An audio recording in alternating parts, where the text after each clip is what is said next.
Okay. Right there. Yeah, that's going down for shit show right in the area. Yeah.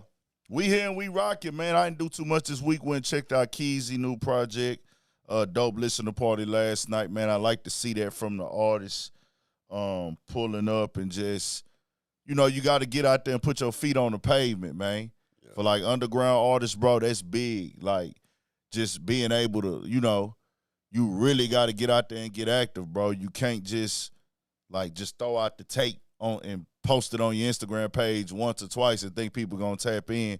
You still got to touch them people. Went to one that was dope last week with COS 1960.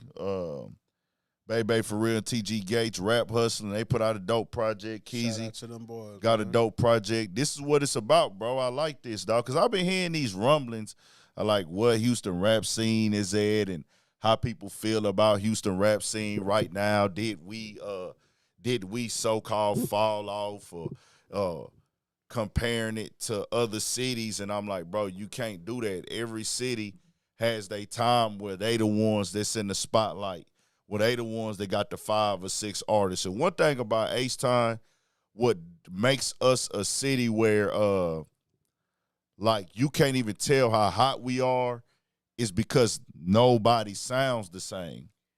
And see, another thing about the city when it come down to music is we the originators, man. If you listen to any other city music, they talking about what we originated. So obviously niggas from the city probably had to go originate whole new songs because you niggas write our shit so much. You know? I just say this, like right now, like what you call it, Detroit, they got hot 2018, 2019, ain't took their foot off the huh? No, I ain't talking about that part. I'm just saying like the substance of the rap right now. It's the same shit that niggas from the city be talking about. You know Yeah. What I'm saying, just the overall sound, the sounds of 2018 to 20 right now. Detroit, their beat sound and they flow sound has been the one, and then mix in Flint, Michigan right after them as well. That's been the main go-to sound and flow of the rap game for the last few years. And people use that and then put their own little twist on it. You know what I'm saying? A lot of people have used those Detroit beats. That's been one of the main sounds. Memphis had that crazy, just dumb run. Florida still go crazy, but they've always kept a little run in the mix. A lot of other cities as well, but every time a city, Chicago too.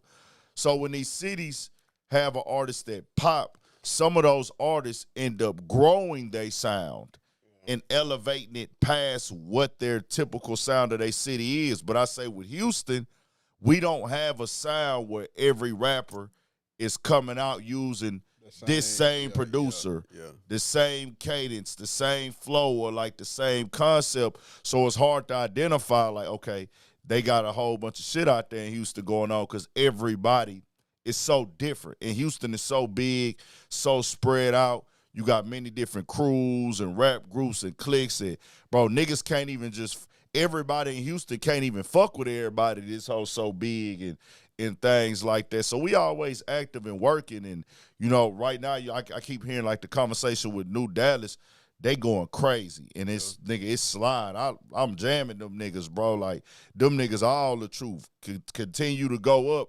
But I think that we get caught up in this mix where we in Texas. What's going on in Houston now? Nothing's going on in Houston now, bro. They run, and they going crazy. And we want the run to continue. It ain't that they doing something that we ain't doing. It's their time now. They got a new sound, and that new sound is lit. And I wanted to stay there, most def. So we here and we rocking, man. So shout out to the whole New Dallas and thanks. Everybody putting it together in H-Time. Y'all got to get behind the H-Time work and support it too, bro. And it ain't just one thing that makes a city hot. It's 100 things. First of all, to be hot as a rapper, you got to have money. Yeah. Just keeping it 100. I'm going to tell y'all niggas the real. A lot of niggas don't have these conversations. The main thing you got to have as a rapper in 2025 is money. Then the city has to have, for the city, it's just 100 things, bro. A team, you got to have money. You got to be able to be consistent, and the music got to be good. The music got to be good. So it's just a lot. So I just wanted to put that out there. So niggas is out here working. I'm about to try to get back active and just be pulling up to these events and talking to these artists in the city that is going crazy, making sure I'm throwing it up, posting it on my gram, like, hey, bro, we outside with it. So a lot going on right now with that. And so that's pretty much was it for me this week. Been having some car issues. Didn't have AC for 2 days. It's hot as shit in H-Town. It's hot in the bitch out of. I'm going car. I got to go get a new car this week, man. So I'm going to look tomorrow. Hopefully the car I've been eyeing don't have no issues. We can just go grab that one and be straight. Nigga need a whip. It's time. I've been BSing, driving the old school. I got to get in something else, man. I'm tired of driving this motherfucker finally. So it's time to make that happen for sure. And we out here rocking, man. What else went down this week? Popped out Sunday, watched a little bit of some games. That was pretty much it, bro. I ain't really do too much, man. Other than that, race car event this weekend. Well, they got it going down over there off East Mount Houston. The little racetrack situation. What you had going on, Pook? Shit, a motherfucking car wreck, man. That's it, man. Motherfucker hit me so goddamn hard, man. I ain't never been hitting my motherfucking face so hard. By like with a goddamn what's that little shit called, the airbag shit? Yeah. Man, that shit hurt, boy. I'm talking about that shit bust me up, boy. The real talk, man. You know what I'm saying? Eye with the airbag, bro. I'm talking about nigga. That airbag got that pressure, nigga. I'm talking about that hoe bust my eye, my lip. Nigga snapped the nigga neck back, bro. It's like nigga, all I seen was white. Nigga, I damn near thought I heard angels talking about, oh, nigga. Real nigga shit, like. Think if that now when you think about airbags, think if you go into, if you don't have the airbag, you go straight into the straight in, bro. Look, I felt the whole front end of the car, nigga, come towards me. You know what I'm saying? Like I felt that bitch get adjusted, like that bitch came in on me. You know what I'm saying? Then I had my twins in the car, my oldest son and shit.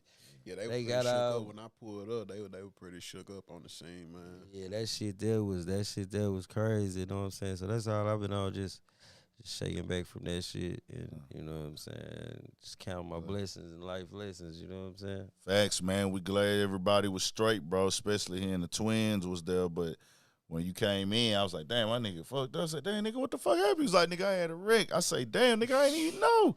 Yeah, then the nigga say, yeah, man, we had a wreck, nigga. And I'm like, oh, damn. I was like, well, shit, I guess bro ain't fucked up because he showed up and ain't say nothing about it. So I'm like, damn. Nah, so man, them bitches put a nigga, you know what I'm saying, nigga walking with a little cane and shit. And you know what I'm saying? It ain't nothing to a real nigga, man. It ain't nothing to a nigga, man. You know, it ain't nothing but a little pain.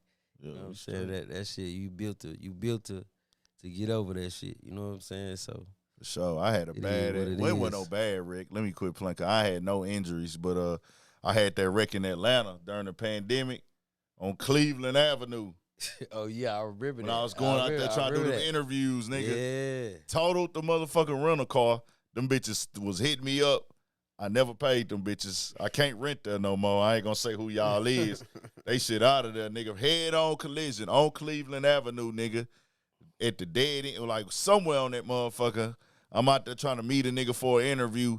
Never got in contact with that. It was just a fucked up night. And that was the same thing with me with the airbag. Yeah. I hit that motherfucker. I was like, ooh, I am fucking out of there, dog. What the fuck? And I thought I was gone. I was dazed for a second. Bro, that's how I felt, boy. When I say that bitch knocked me to another dimension for a split second, bro, all I seen was white, my nigga. Exactly. And when I came back to, nigga, I'm like hollering and shit. You know what I'm saying? I'm looking for my kids and shit. Like, it's like everything just kind of came back at one time, like, you know what I'm saying? Hell of an airbag story, nigga. That shit was fucked up, boy. Okay, we ride and hit the tree, boom. My face hit the dash right at the time the airbag exploded. So this bitch exploded in my face, boom. Bust my eyeball open, you know what I'm saying?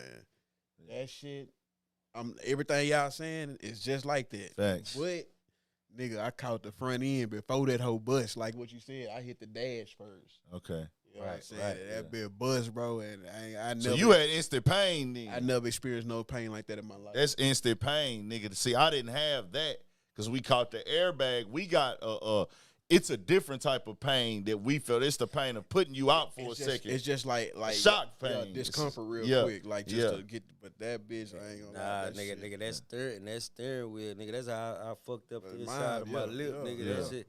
I hit the steering wheel. I felt that motherfucker for shit show. You know what I'm saying? And you know it's 360 on the airbag side, so you got them hoes coming from the side, front. You know what I'm saying? All type of shit. So nigga, then I feel the blood running down the side of my face, out my eye and shit. Yeah. I'm just like, nigga, what the fuck just happened, nigga? Crazy. I'm limping and shit, hopping and shit. Bro, that shit was crazy, bro. I'm talking about in a blink of an eye, nigga in the Camaro speeding. Yeah. You know what I'm saying? I'm making a left turn. That nigga just smacked the nigga. Yeah. That shit crazy. The niggas I got in that wreck with, nigga, I ended up interviewing one of them niggas. Shout out to my nigga Mexico Rich, man. For real. That nigga had ended up going to he ended up going to do some time after that for something that wasn't nothing to do with the wreck, but he went and did some time, and that nigga ended up DMing me one day. Bro, Mexico, if you see this, bro, hit me up. I know he was doing some time, and wherever he was saying, like, the way he would do some screenshotting thing or something, or something that was going on with, like, people sending him pictures or something he had going, he would see. He said, bro, I done seen your YouTube channel name on a couple people's shit when I be doing my little thing on here. I was like, no shit. And I understood what he was saying. Like, the way he's like, bro, people be really watching your shit, a few people. So I ended up kicking it with that nigga for a few hours that day or whatever. I went to that nigga People Highs out there. We was in College Park. I went to Gobby Road. That's one of the spots out there in College Park and shit. Did an interview with my boy out of Orlando there. So, that was Atlanta. That was a crazy trip, bro. So, I thought I was dead as well. I ain't gonna lie. And then I ain't gonna lie, bro. I thought to myself, I was like, it's over for me, dog. Damn. But then I started smiling. I was like, hey, they gonna say that nigga was getting rich or dying trying, nigga. I thought that bullshit for some reason, nigga. I was like, bro, I went out on a mission in this whole nigga. I was like, I went out trying to come up, nigga. Like, I went out on some G shit. That's how I really thought for just a second. Like, hey, nigga, I really went out chasing a dream. No, niggas gonna respect. That's how I fucked up. Yes, I said. Then I really realized, I ain't fucked up. Then I had we gonna move on. I had my pistol on me and my camera. Because, when I'm going traveling out of town, I just to be safe, protect myself. But the lawman there, he saw that I was from out of town. Both my cell phone had died.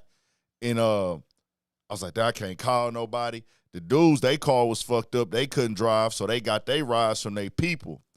And so I was like, damn, I didn't really know them like that at that point. So they got their rides from their people. The lawman was like, man, you got somebody you could call? I said, nah, man. He said, you on a rental? I said, yeah. So, you from Houston? I said, man, yeah. He said, your phone dead? I was like, man, yeah. He's like, man, I ain't gonna lie. I can't leave you out here. This a bad neighborhood. Yeah. And so he's like, man, I'm going to take you to the whatchamacallit so you could charge your phone. I'm going to make sure you can charge it up there. Come let me know if they going to let you charge it and make you a phone call or whatever. And I was like, bro, I got my gun on me. Yeah. That nigga just opened up the back seat. It was like, hey, you could just get it. He never searched me. Yeah. And I was like, damn, I'm sitting in this hole with a pistol, but he ain't even think about it. That nigga just felt bad for a nigga. So that was just a wild night, wild trip. Some other shit happened on that trip too, but I would never have that look. Huh? I would never. I bet he would have shut the door and said, hey, hold up, for my safety, I got to search you. Yeah, bro. Hey, that is the weakest shit out there. That shit would have been crazy. Like, hey, hold up, for my safety, I got to search you. Facts. They quick to do some shit like that to a nigga. But let's turn it up and get to it, man. First, right after the last episode last week, Asada Shakur passed away, man, and want to make sure we came in and sent her condolences. 78, right? Yeah, 78. You know what man. Most definitely want to send her condolences and prayers, man. Somebody that stood for something heavy, for something big and important to our people and our history in this country, man. So I don't know the details, but shout out to her cause, though, man. You know what I'm saying? Shout out to her family. And she had to go to Cuba. They was accusing her of killing a cop. whatever she was going through, man, I just like to personally, from me, say, man, shout out to that lady, man. We appreciate that here. No, that's Tupac godmama. You know what I mean? So you know, that, whatever you had to do. Yeah, she was out in Cuba, man, and you know she stood firm over here, fought the great fight, and real revolution. Had to leave because of they was after her. We know what the federal government was doing against the Black Panthers and they situation with that and everything they had going on. You know, Pac mama, Pac, you know, they family was very vocal and anti-police at all times, at all costs. We know what Pac went through with Oakland PD and just what they family went through throughout the year. So just seeing that, man, most definitely prayers up to her, the entire family, and God bless. May she rest in peace. And we got to give her thanks, man, for us standing up for our people, bro. Most 100%, man. And I just wanna say, what y'all think about Cash Patel telling people not to mourn her? That's how they move. I'm just saying that is just crazy. Like, you can't tell a person don't mourn them. And he's the like the FBI director or some shit. Oh, the FBI director said that? Yeah. I'm thinking one of their family members said that. Nah, nigga. Oh.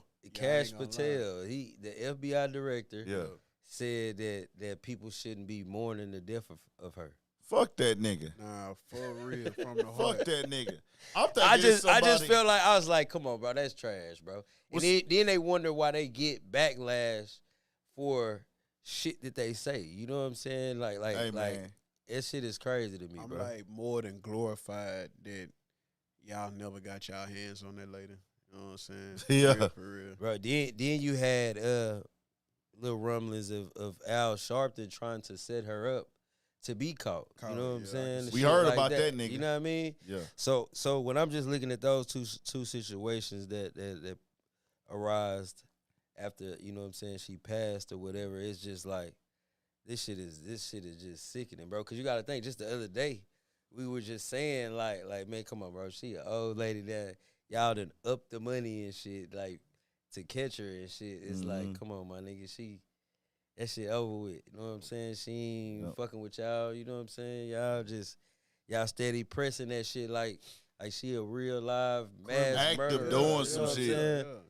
Like, and see, it's so bro, crazy. shit, you know what else is crazy? That's what I was thinking. I was like, did we talk about that last week? But we actually didn't. We was talking about her a few weeks before or the week before this news that came. So it was crazy. We was just talking about her. But, man, the FBI, like I say, bro, all of these government officials and people, bro, they've always been against us, bro, as a people, as black people in America, my nigga. Our group, the American indigenous people, the people that been here, the people that built the country, these government plans and government system and government agencies have always had it out for us, and they are the trappers. They set the biggest trap. Man. They set us up as the guinea pigs to fail, and then come in and act like they got to do some work. I'm going to say this before we move on. Name the drug that we created, that we manufactured from scratch. Nothing. Name what drug we brought in. Name what guns we made and all these other things, bro. And then y'all come in and treat us like we the worst things, man. We knocking that off and we killing that false narrative on these platforms, bro. So rest in peace. I don't give a damn what the FBI got to say. Nah, 100%. And I stand on that, bro. It just tripped me out that, you know what I'm saying, with everything that's going on in the country and around the world. Yeah.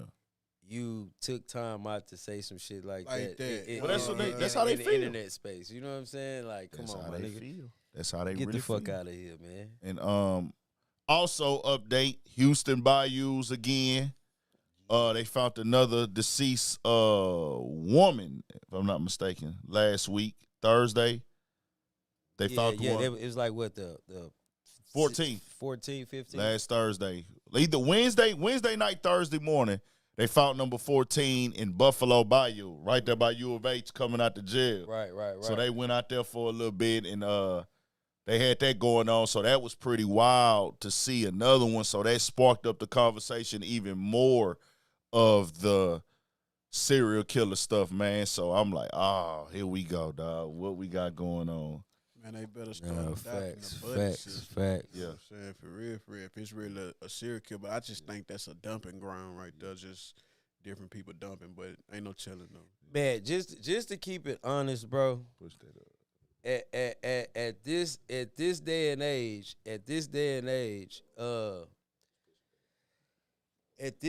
age, bro, I feel like fucking the serial killer narrative. Yeah. It's like you can't really count that shit out. And you can't it's like I'm not saying that's what that is. Mm-hmm. You know what I'm saying? Don't get it twisted. I'm not saying that. Yeah. But that shit wouldn't surprise me if it was to, you know what I'm saying? Because it's just like one of them things like you got some sick people out here, you know what I'm saying? Yeah. Facts, 100%. You got some motherfuckers that copycats and all that. You get what I'm saying? So it's like, and it's the thing about that. We don't want a motherfucker that's steady hearing this serial killer shit getting through around, and then they start really doing that shit. You gotta start copycatting and keep it going. Or, you know what I'm saying? Like that shit there is kind of creepy. You know what I'm saying? At the end of the day, because you gotta think, nigga, our neighborhood got a motherfucker that a body came up out that bitch right in that motherfucker. You know what I'm saying? So like we don't want that. And them bayous damn near touch.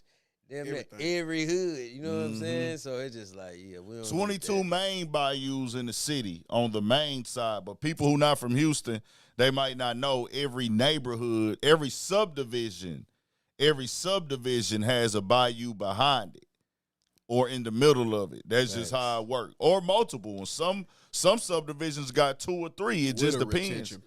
Yeah. It just depends. So bayous, it's got to be those, I guess they call them like mini bayous. It's probably thousands of those in the city, thousands. Right. But the main bayous are 22. This shit crazy. And they know it look away. They've been addressing it as such now, nigga, directly. Right. They can't even, the city officials having to speak out on it. Right. She done spoke. They done talked to the police dude.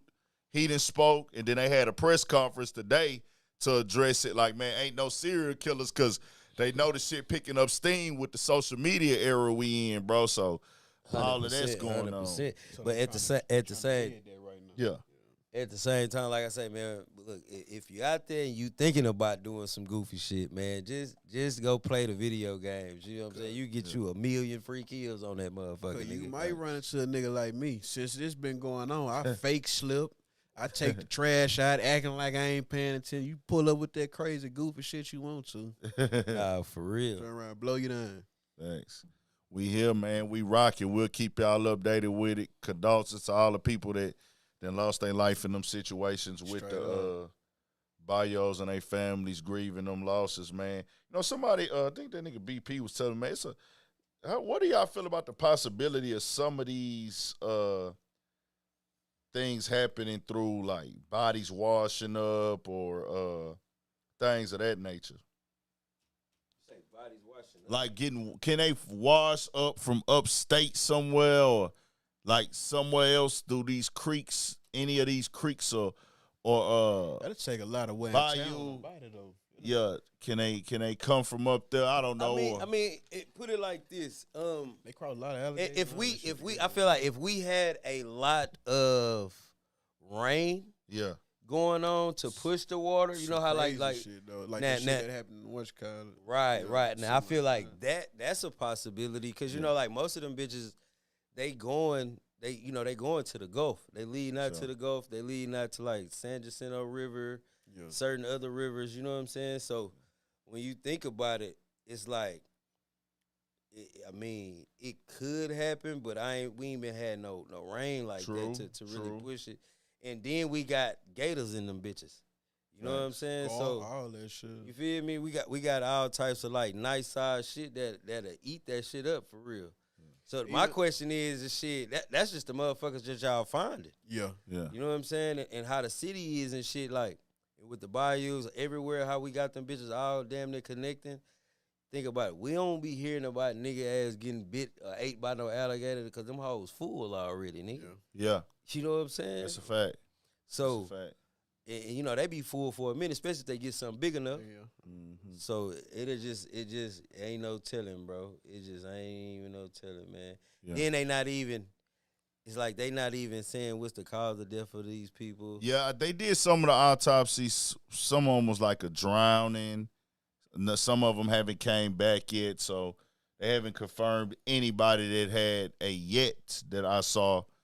And I don't want to be incorrect. They haven't said foul play. Like even the girl from U of H, they said that hers showed no foul play on her autopsy. I don't know if they're going to do a second one or not. But that was the one that really brought a lot of coverage to this story. Yeah, a lot of attention. One thing about it, if it's like blunt force trauma, shit like that, you'll be able to see like if they was hit in the head or if their ribs was broke a certain way. You know what I'm saying? Gotcha. So, I mean, like I say, shit, it just cold game. And one thing about the bones, man, if it was anything like some poisoning or some shit, that should have been in your bones for shit show. You know what I'm saying? So shit, you know that's like what's the coldest one they got, that silent killer, like cyanide and shit. Yeah, you put in your nose. Yeah, like that's the shit that like it's untraceable. Like you have to look in the bones to see if that, you know what I'm saying, if that's one of them things. We'll keep y'all updated on that as well in the city, man. Be careful out there for sure. Let's get to one of the main discussions this past week, and I think the conversation is pretty much dead and washed up now. It's over with. But Young Thug and Lucci ended up facing off in the club, as in they walked in the club, and they ended up in the same spot in Atlanta. Mm-hmm. And 21 Savage was there as well, and they dapped up and hollered at, probably just said, "What's up, you good?" maybe type shit or whatever. We later learned that they did have a phone conversation. 21 Savage put that together for them, and, they did music together. They both on each other's albums. I said that I was incorrect because I thought that they would not be on each other's album. I felt that, they understand that the beef is over, that there's no more, none of that, but I just wasn't expecting them to do music together. I felt like too much had been done, too much had been said. Even the alleged stuff, I don't know what's all real and what's not, but some of the stuff that's been said in the music and the way it matches up and lines up, I'm like, yeah, I just said they're not gonna do music together. I said it's no more beef. It's overstood. Like, they speaking positive, which is great. They understand niggas ain't tripping. We going our own ways, separate ways, and we good. But they ended up on each other's projects, and people felt the way about it. Lucci spoke on it in interviews, said it's for the youngins, the youth. He trying to put an example for his son, and he moving forward. He just like, hey man, we good. And so they own each other albums, but they ran each other into the club, adapt each other up. I'll keep it real. I wouldn't be able to do it. I'd have punched one if I were either one of them niggas. Soon as we was on camera dapping, that was my go. I would have punched you right in your face. You had my people killed and shit. Yeah.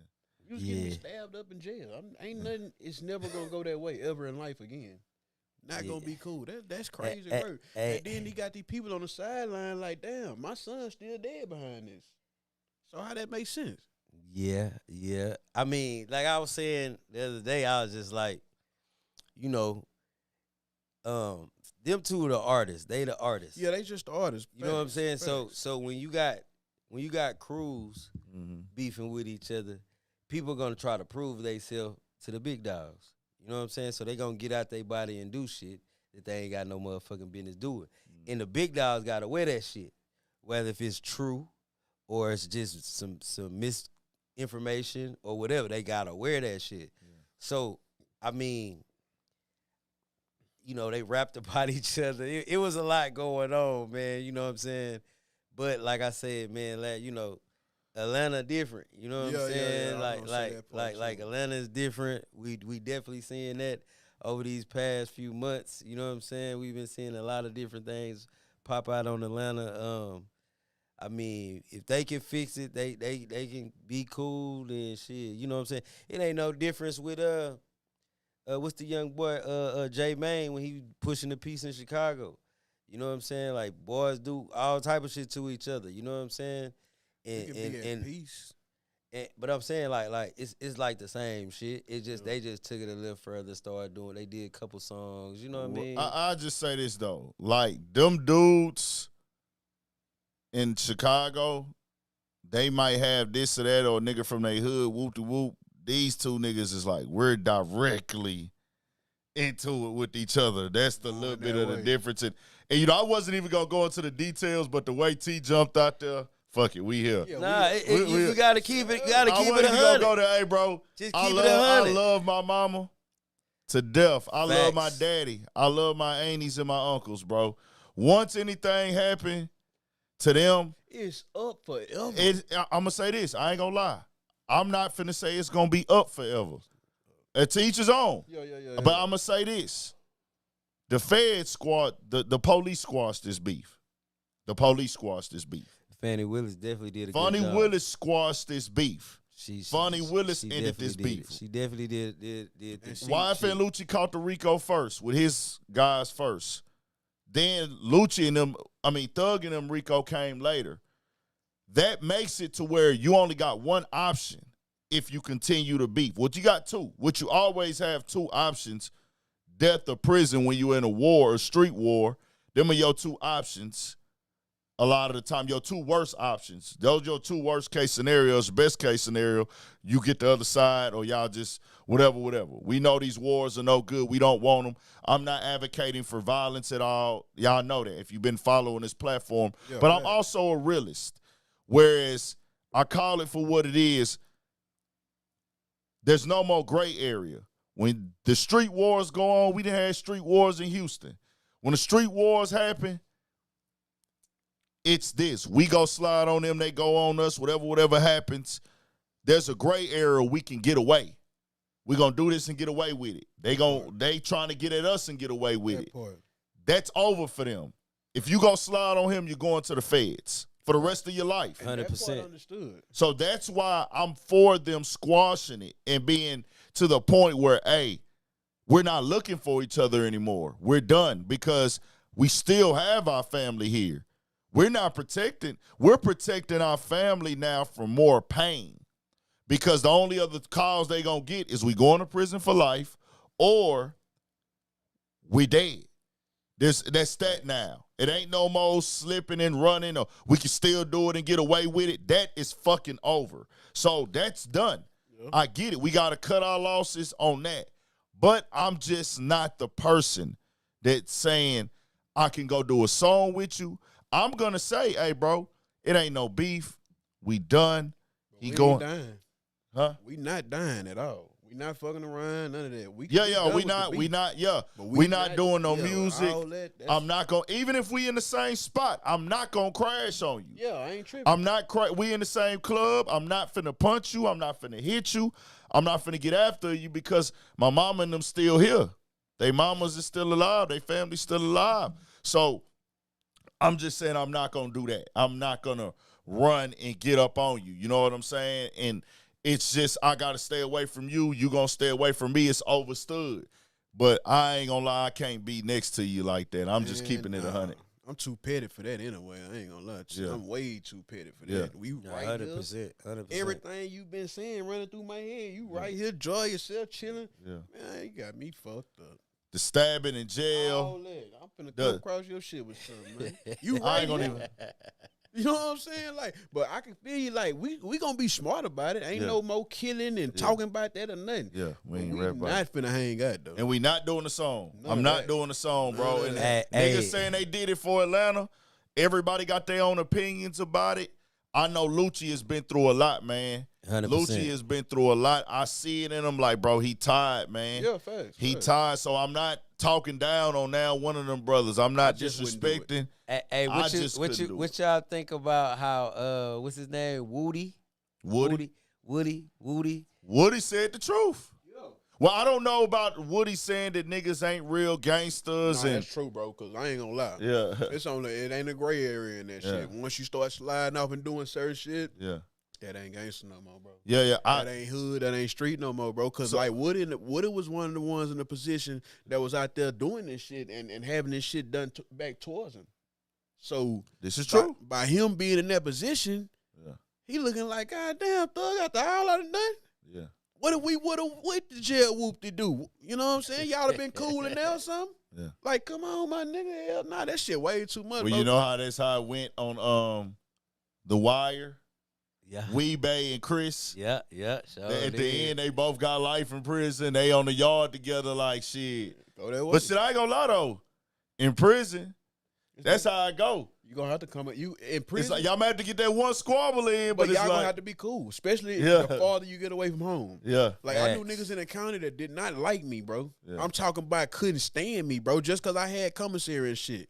Yeah. Bro, when we got to TDC, damn, big bro, where you think they gonna send us to? They ain't no none of that, brother. Yeah. Go sit over there and get your ball Nigga. here. You'll find out when we get there. Look, when the nigga changed from out that orange to that white. See, he got away from them niggas that was like from his side of town. And now you just with me now. Right. You know what I'm saying? So it's like he looking around like seeing all the other little young niggas that's on the same time and he on big bro and all that. Ain't no big bro. Go over there by yourself. You know what I'm saying? Nah, for 'Cause real. a nigga do you wrong in front of people and forget that he finna catch chain with you. Yeah. And when y'all get on there, he wanna be brothers and partners and we from the city and all that shit now. Yeah. And everybody has a right to their opinion about it. Lucci and Thug don't live their life to impress me or put nothing on for me. No, A nigga just was speaking from a perspective of like, bro, my family is my family, dog. So it's just that. But to each his own, bro. I'm glad that boys got to a level of no more beefing, no more 100%. prison for niggas, because I didn't want niggas to be dead or in prison Nah, at for all. real. And this ain't for me to say who is less than a man or more of a man, who is tough and ain't tough. That ain't my goal here at all. We just breaking the situation down, you know what Yeah, I'm so saying? it's all good, bro. Like, it's And just then I would like to say one more thing about that. It goes back to what we were saying. Yeah. What they just did goes against, okay, to be a rapper, you need this money. You need your city behind you. And you need your authenticity. You know what I'm saying? You got to be authentic when you're a rapper. You know what I'm saying? That's what they had riding on. A lot of people listen to Lucci and Thug, like, when niggas like, man, you jam Thug, what's the first thing they say? Man, that nigga wearing dress. What's the first thing a nigga reply? Shit, that nigga a gangster. yeah. You know what I'm saying? Facts. So all that's out the window now. You know what I'm saying? So it's like, But they fans, them Yeah, niggas yeah, fans, especially Thug okay, fans, tease it. What's up? they baby? don't be giving a shit, because Thug fans is the same ones that don't want him to be mad at Gunna for what Gunna did. Yeah. You know what I'm saying? Which we all know what Gunna did, but they saying Thug tripping for being mad at Gunna. But I think we talked about that too on here. Most of them nigga fan bases like white kids and foreigners. They can lose like real hood fan base. It ain't probably really gonna matter. Nah. The core. See, that's what I was gonna say. Like, the culture, as in Black American culture and black and nigga culture in America, who from it, who grew up in it with the roots of really having some of these experiences outside or seeing some of these experiences outside, they are saying like, them niggas better than me. Yeah. But the fans, for the fans and for the money side and the industry side, oh, we loving this. This is what we wanted. We've been wanting y'all niggas to do music together, but and don't get me wrong, by no means, like, if I was in their shoes, yeah, I would have squashed the beef. Let's get this money. yeah, But somebody gonna have to know that you know how they say Moneybagg them was doing finesse. Like, when he here, I ain't trying to be here. Don't put me in here with him. yeah. You know what I'm saying? Like, it's gonna have to go like that. We ain't finna know unless it was some $1 million paid for this picture and handshake and shit. Yeah. I still couldn't do it.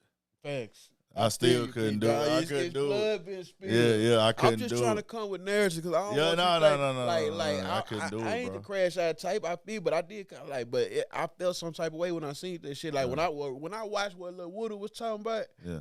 I'm like, man, bro, right? Bro. My decision was made before he said what he said. Yeah.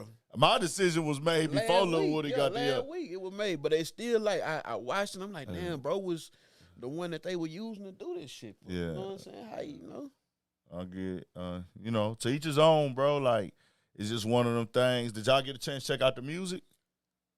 I didn't listen to neither. I didn't listen to Young Thugs, but I did check out Lucci's. I caught the Young Thug single. He got the video for With the white girls in it.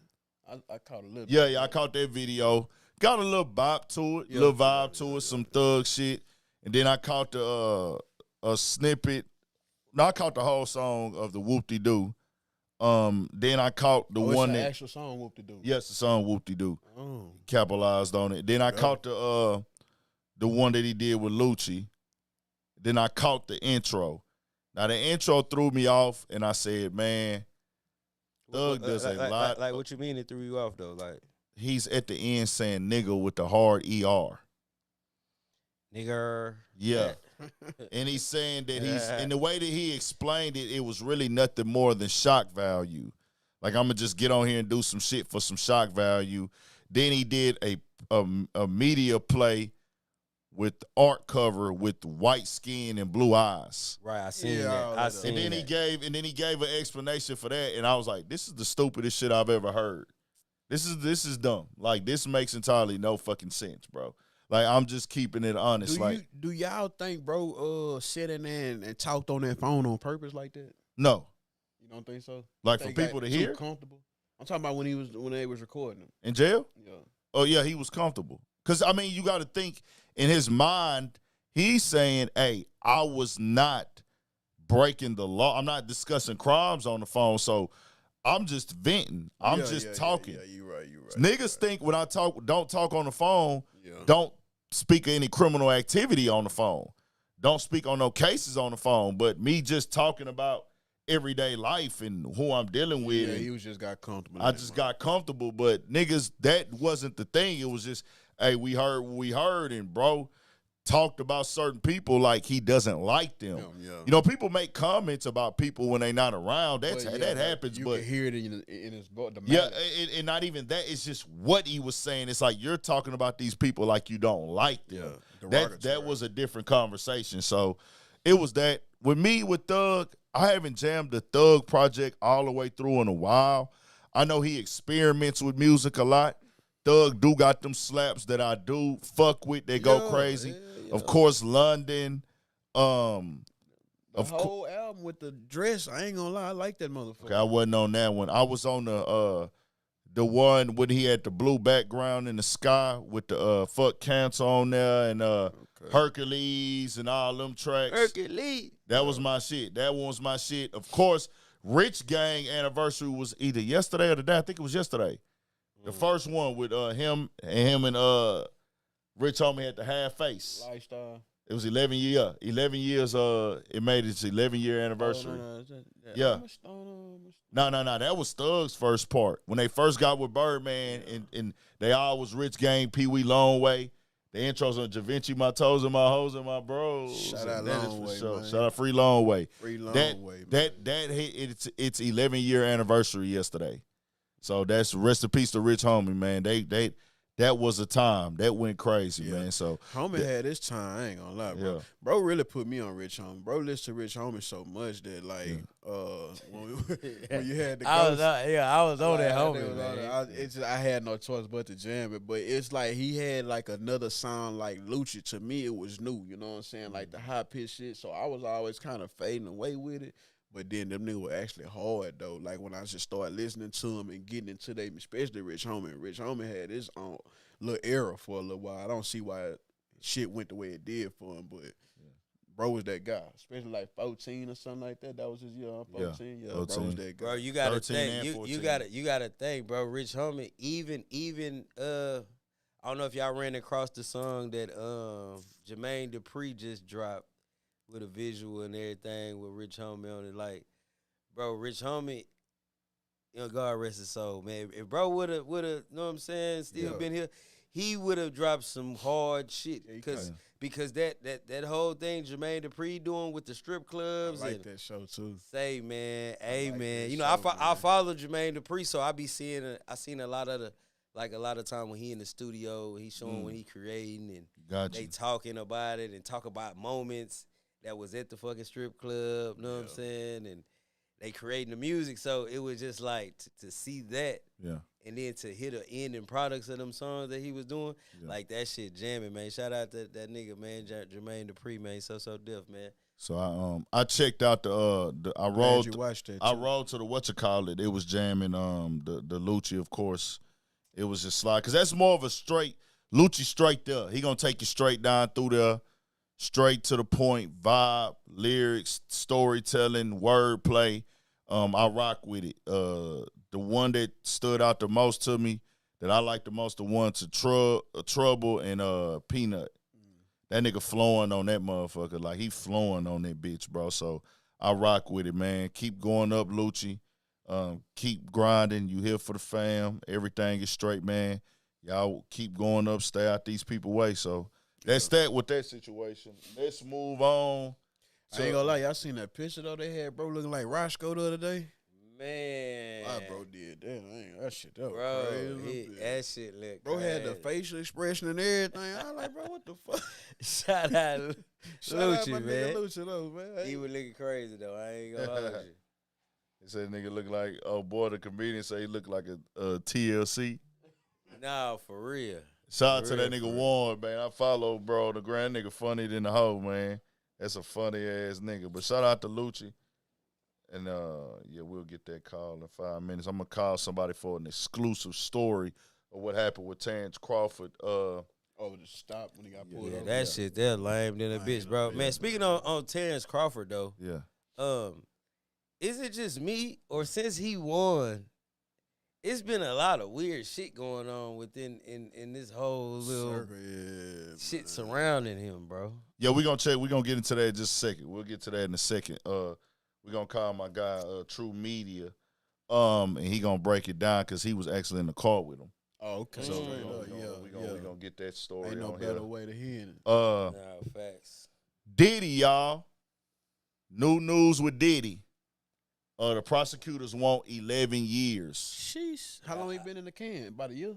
Probably a year, going on 2, approaching 2. I mean, in regular human terms, for all that shit, for regular niggas, that he kind of won. You know what I'm saying? Well, 11 years is better than life, but he got 2 federal counts of prostitution.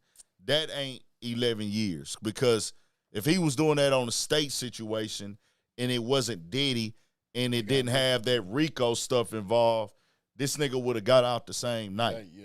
So for him to even be in a conversation for 11 years is crazy. And so now, which we knew that the prosecutors was going to try to get the most, and I said that in my video, and that's why I got to stop letting supporters and people in the comments sway me into, because it doesn't happen often, but I did kind of feel like when I put that in the title, facing 10 years to whoop-de-whoop, niggas say, oh, man, nah, bro, they got to set them out that they can give them whoop-de-whoop. But when I read the write-up, it had already said the prosecutors wanted. They wanted like 10 to 15 years type shit. You know what I'm saying? And that's just one of those things. At the end of the day, I feel like they want to max him out.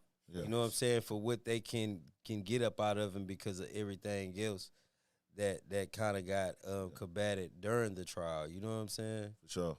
Because one thing about the feds, they don't want to feel, and they don't want to miss. You know what I'm saying? They don't want to feel like they lost. Yeah. You know what I'm saying? And that's he a big fish at the end of the day. Mm-hmm. You know what I'm saying? So, I mean, he wasn't just no serial killer, mafia boss, drug peddler type. Mm-hmm. But in their eyes, like, you got hella influence, you got hella money. You know what I'm saying? We couldn't capitalize on you on the money, taking none of your properties. And they got that lawsuit too. You know what I'm saying? So, because you got to think, anytime that they get to season shit and doing this shit, they going to strip you of your bread. And that's the biggest win for them, in my opinion. Gotcha. You know what I'm saying? And then the time is second. So, when you just look at it, they trying to max them out on the time, bro. 100%. So, the write-up say, key witnesses against Sean Diddy Combs, including longtime ex-girlfriend Cassandra Cassie Ventura, are urging a federal judge to reject leniency for the hip-hop mogul at his sentencing Friday, saying they fear for their safety if he is freed. Prosecutors include letters from R&B singer Cassie, her parents, and 4 others with a written submission Tuesday as they seek to have Combs sentenced to at least 11 years and 3 months in prison for his conviction on 2 prostitution-related charges. Notably absent was the voice of an ex-girlfriend who testified under the I don't know what that word is. Jane. Jane Doe. Like Cassie, she said Combs subjected to her over several years to days-long drug-fueled sexual performances with male sex workers that Combs watched and often filmed. Late Tuesday, Judge Aaron Subramanian denied Combs' request to have his conviction overturned, rejecting his lawyer's argument that he was an amateur pornographer not engaging in prostitution and that the guilty verdict violates his First Amendment rights. Thanks. Illegal activity can't be laundered into constitutionally protected activity. Submarinian wrote. He called Combs filming incidental, pointing to trial evidence that he showed he didn't typically give notice or ask for consent for filming, as a film producer would. Some who submitted letters expressed disappointment that a jury exonerated Combs, 55, of racketeering, conspiracy, and sex trafficking, charges that could have put him behind bars for life, leaving him convicted of 2 Lesser Man Act charges stemming from interstate commerce related to prostitution. So, all that behind the prostitution, I ain't gonna lie. Yeah. If Cassie wrote that letter about her being scared, Mama, you got paid. You have to stop it. Yeah. You got to Come stop on, it man. at some point. Like, you got to stop it. 100%, Like, man. We have That the shit is letter crazy. right here. It's kind of long. I'll read the first paragraphs of it. I mean, paragraph. what you having nightmares about? You was in there doing some fucking too with everybody. And setting the shit up. And wanting to. It says, I have been in a cycle of thought and then overthought writing this letter to you. If there is one, hold on, it's all small. I'm trying to zoom it. If there's one thing I've learned from this experience is that victims and survivors will never be safe. Although I can hope for justice and accountability, I have come to not trust anything. I hope that your decision considers the truth at hand that the jury failed to see. For 4 days in May, while 9 months with my son, I testified in front of a packed courtroom about the traumatic and horrifying chapter in my life. I testified that from age 19, Sean Combs used violence, threats, substances, and control over my career to trap me in over a decade of abuse. He groomed me into performing repeated sex acts with hired male sex and workers during multi-day freak-offs, which occurred nearly weekly. I was forced into lingerie and heels, told exactly how to look, and plied with drugs and alcohol so he could control me like a puppet. These events were degrading and disgusting, leaving me with infections, illnesses, and days of physical and emotional exhaustion before he demanded it all again. Sex acts became my full-time job, used as the only way to stay in his good graces.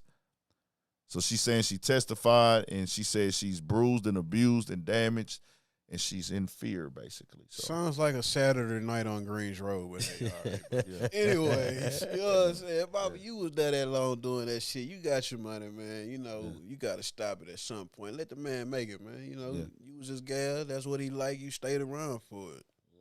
Nah, 100%. Whoop-de-doo. 100%. So we'll see, bro. Diddy, 11 years. I personally feel maybe he already getting 2. I feel like maybe another 2 years, tops. Right. Maybe another 2, tops. Let him get a hot 5 or some shit. Yeah, like a 5. Because they request an 11. They might say, well, man, he already been down 2. We'll ask for 2, 24 months? Right, 24 months. 24 months. Yeah, I send it you to 24 months, and you get time to serve in the Fed. So they'll be like, well, we got 4 years out of him, maybe 5, maybe 36. Well, not 36. I mean, maybe. it's gonna be whatever months. Yeah. Plus the probation that's after that shit. So, you know what I'm saying? Yeah, that's gonna come automatically. He'll get out a year and a half early. If he does get 5 years, he'll get out a year and a half early. That's how niggas been coming home from the Fed. So I can't see him getting an 11. I can't see that. Not for that shit. Yeah. You know what I'm saying? Heartbreak Kid. Hey, me and you both, pal. Yeah. Nah, I can't see him getting 11. We shall see what happened with Diddy. It's crazy. When I was in New York, I seen that nigga's son in the club. Yeah. Yeah, The one that looked just like him. the one that looked like him, Sean. He was in there getting his music played and shit. That nigga was parked right in front of us outside, bro, in a spot in Manhattan. That nigga gal all right, though, too. We walked up in that motherfucker. I was like, dang, I seen the nigga hop out the car, And I'm hearing his homie talk like, yeah, man, we just going to go in, go through, holler at the DJs, go up in the section that we going to dip out. And this is probably like fucking 2:30. Yeah, it was already finished. Well, nah, they shit close at 4 in New York. Everywhere. Everywhere closed. The clubs close at 4, then they have the after hour spots after that. They calling they shit afties out there. Let's hit the afties. No the afties. shit. That's what I heard the little bitches out there saying, the afties. That's the afties or whatever. But the regular spots close at 4. We was pulling up to all the spots at like 2:30, 2:45, 3. So we wasn't even really, some of the spots we got in at 3:15, 3:20. So we wasn't even really getting a full little wave in them hoes because we was pulling up so late from other spots that was ending at like 2 type shit. So you know what I hate about the club life down here? Yeah. I guess it's the people that I go with. Yeah. We pay all this money. Sections and da-da-da. Yeah. And show up at 1:45. I just that's over with. That for me. crazy word. Yeah. Like they motherfuckers finna start walking out of here in 5 minutes. Get the money back. Let go. You're supposed to go. If I understand, if you want a person that want to be in there, get your little walk in and get your little vibe, get the little, like, we pull up when we pull up 1 o'clock. But we paying, not getting paid. That's what I'm saying. So 1 o'clock. So you get your hour, and the hours, nigga, we 1 o'clock. But 1:30, 1:45, hell nah. No. No money either. Yeah, nah, that's over. And I'll be real with you, bro. Like, if it's a birthday party, if it's somebody event, section makes sense. Yeah, that's different. But I'm saying, we just on a regular dry weekend, if a nigga feel like, man, I want to go out this weekend, I'm going to get a section. But now at the age I'm at, like thinking it's a thing to go to the club and get a section every weekend or be in the mix and I got to have a section every time I go out. I'm from Houston, bro. It ain't nobody to impress here.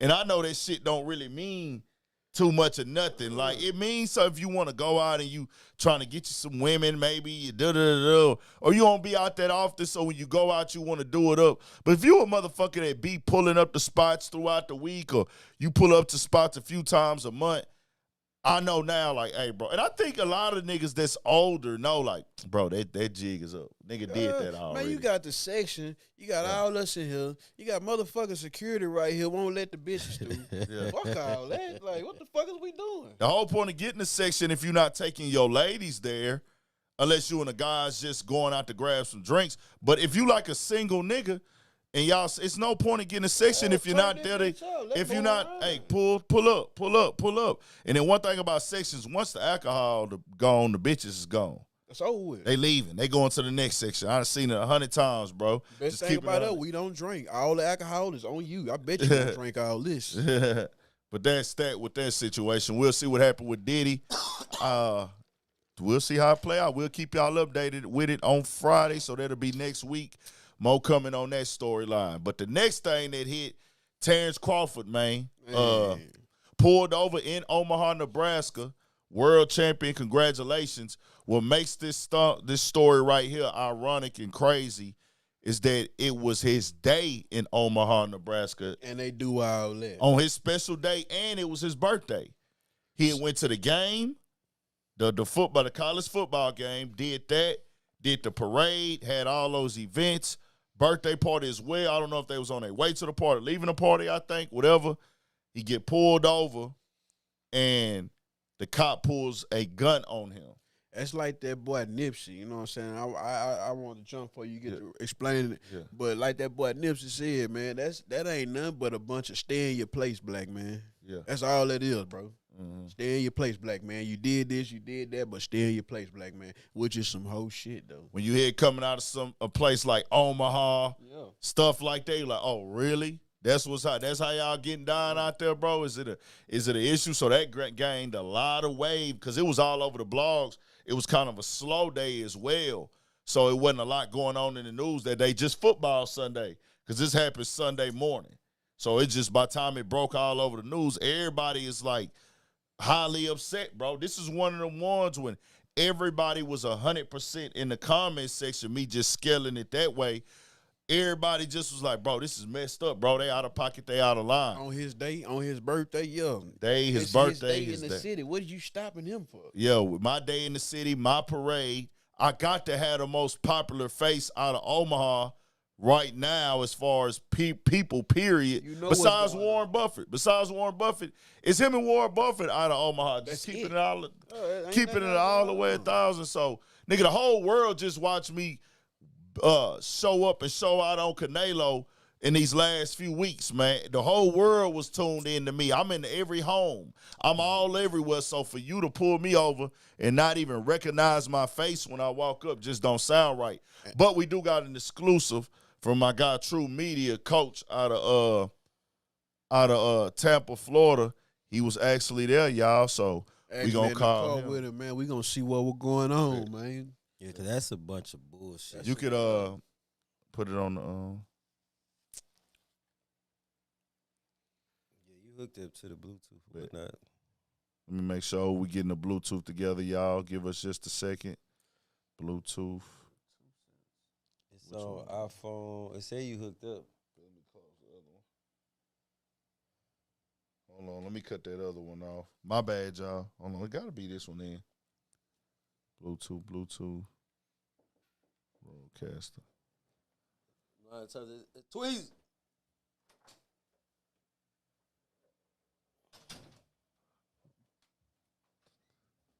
Hold on, why am I not connecting? Which one I'm connecting on? Hold on. Which one I'm connecting on, man? Hold it down. It ain't saying I'm connected on this one. Hold on, I'm finna unpair. Yeah, unpair it. And then we can, what's the name? Yeah, that this whole situation, it's been just a lot of foolishness going on. Since he didn't became the undisputed. And I'm trying to say, like, if they don't know who he is, they know Canelo. Come on. And you know the nigga that whooped Canelo. So, you know. Everybody. Even a blind man seen that shit. Especially when he hit him and that nigga. Biggest thing in the world that day. So, Roadcaster. Oh, I put it. My bad. Yeah, that shit is dangerously stupid, bro. Bro, it will not connect me to the Roadcaster for some reason. I got you. That bitch is it's in discovery mode for sure. Come on, Bluetooth off and on. Hold on. Keep saying not forgetting. iPhone can no longer connect to Roadcaster Pro. What the fuck? Did it pop up again? Yeah, this. Now I'm just finna call him and put the phone on here, y'all. My bad. There you go. There we go. We connected now.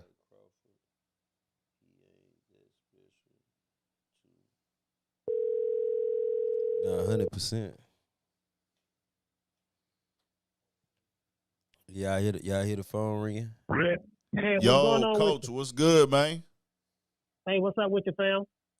Nothing much, man. You live on the Studio 56 podcast right now. We got True Media coach in the building, and I want to tap in with him and let him give a little bit more detailed story on what went down with the situation. I guess that phone messing it up, huh? Because it's close.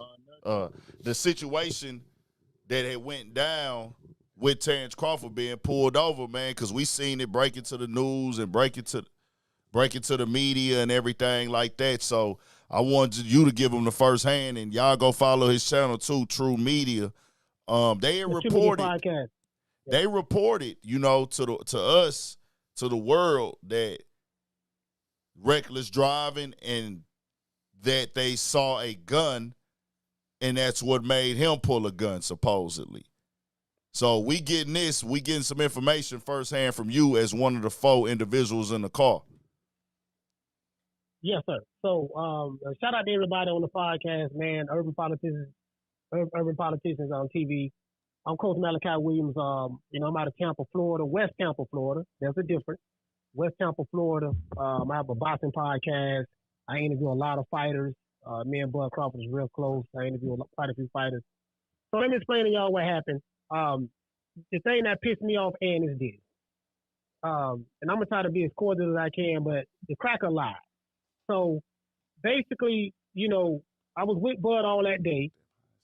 we did an interview at his house, and we left and went to a place called the Steel House Lounge, which is a nice place. You know, they had the parade and all that stuff there. The Steel House Lounge is where the mayor was at, and they were just celebrating, you know, him receiving the key to the city. And let me know if you can hear me. Let me know if you can hear me, man. I'm not. Yeah, we can hear. Okay, cool. So, went there. As soon as we leave the Steel House, it was like 1 something in the morning. Because for people who may say, well, what a black man doing driving 1 something in the morning? Well, Crawford had an engagement that he had to go to, you know, to commemorate the moment, receiving keys to the city and stuff like that. So right after that, you know, we get in the car and we're leaving right down the street from the place, right down the street from the Steel House Lounge, which is kind of like a club, restaurant, you know, whatever, right? So when we're leaving, the officer says that the officer pull us. They turn the lights on, the officer pull us. Bud pulls over in the car. There's 4 people in the car. It's Terence Crawford. Is his security, Kasim Shabazz. He's a big dude too. He's like 6'5", 260. A young lady behind Bud in the back seat. That's the one that recorded the footage that you guys see on the internet. She's the one that recorded it. And then me, I was behind the passenger seat. So everything was cool. The officer said, "Yeah, man, you know, I pulled you over because, you know, you were speeding or whatever the case may be, right?" So I forgot exactly what Bud said, but I think he asked him. He said, "Okay, cool, no problem," or whatever. He said, "Do you have your license and registration?" Bud was like, "Well, yeah, I got that. I don't really have my license on me, my wallet." He didn't have his wallet on him, but he said, "Yeah, but I got my registration. I can show you that." And so another officer walked up on the passenger side, and he looked, and he said, "Oh shit, that's Bud Crawford." You get what I'm saying? So they recognized who he was. The officer that was on the driver's side that pulled us, he was a 30-year-old white cop. We got his name. We got all of the officers that was involved, their name and their badge, their badge numbers. So he said, "Hey, do you have any guns in the vehicle?" So Bud said, "Yeah, you know, I'm licensed to carry a firearm. For all those who don't know, it's not illegal for a black man who's not a convicted felon to not have a firearm." So he said, "Yeah, I do have a firearm. You know, I have a permit to carry it, legally licensed, and my security is legally licensed to have one as well." As soon as he said that, the police pulled the gun out of his holster, and said, "Put your hands in the air, put your hands in the air. Yeah, put your hands in the air." You know, he was just yelling and shit, right? And immediately, everybody in the car got scared. So they were like, "God damn, you know, this shit went from zero to 60 real quick." You get what I'm saying? And he pulled his gun out, you know, because Bud, you know, he asked him, "Do we have any weapons in the car?" He said, "Yeah, man, I'm licensed to carry." And what made me mad was he pulled the gun out, escalated the situation, and it was so intense, and I'm not exaggerating, that I thought he was gonna shoot. He was gonna shoot him. Because if you saw the look in that cracker eyes, dog, he had a look of deep hatred in his eyes, like he wanted to blow this man's brains out. And I'm in the back seat, and I'm looking at his face, my hands in the air, and I'm like, because when he pulled his weapon on Bud, the other officer that was on the passenger side window pulled his firearm out on the security. Now the security is 6'5", 260 with a bulletproof vest, says security on it. Everybody know who this brother is. This brother is an activist in the community. He has a training program that teaches black men how to survive a police encounter if you get pulled to stop. That's what Kasim Shabazz does, right? So the officer so Bud, the officer like, "Put your hands up, don't reach for anything, yada yada yada yada." He said, "Well, you asked me for my license." You get what I'm saying? And, you know, my registration and stuff like that. You know, then he lied. What made me mad was once Bud got out of the car, he said, "Open the car. Take your seatbelt off, open the car door." He said, "Man, you got a gun to my face." And you know that's the oldest trick in the book. And the old, "Put your hands up, you know, you comply, take the seatbelt off, or open the car door." Well, guess what? You reaching for something now at this point. You know what I mean? So, you know, if motherfucker got a gun in your face, he's telling you to, you know, to open the car door and all that stuff there. Well, what's to stop you from shooting me saying that, okay, he was reaching for something and I shot him because I was afraid for my life, right? So, bro, like, look, man, you got the gun in my face, man. Just chill out. You know, I don't want to do anything. I don't want to open the door or nothing because, you know, you gonna shoot me. So, some of that sort, right? And then, so he say, look, okay, I'm opening the door. Don't shoot. I'm opening the door. He opened the door. He gets out with his hands up, and then the officer grab him, put him in handcuffs, stuff like that. They the security, y'all getting exclusive information right here. This ain't nothing that I heard. This ain't nothing secondhand information. I was one of the guys who had a gun pulled on him and got handcuffed. So I'm right. I'm telling you firsthand information. Crazy. So the security, he got his firearm in his retention holster, right? So the other officer who put a gun on him said, "Remove your gun from your hip." He said, "Man, I'm not gonna do that." He said, "No, you got a firearm in my head, and you telling me to remove the gun, my firearm from my hip? Hell to the no." He said, "Look, what you need to do, you can reach down yourself. I'm gonna keep my hands up on the roof of the car, on you know inside of the car. You can test the roof, on the roof of the car."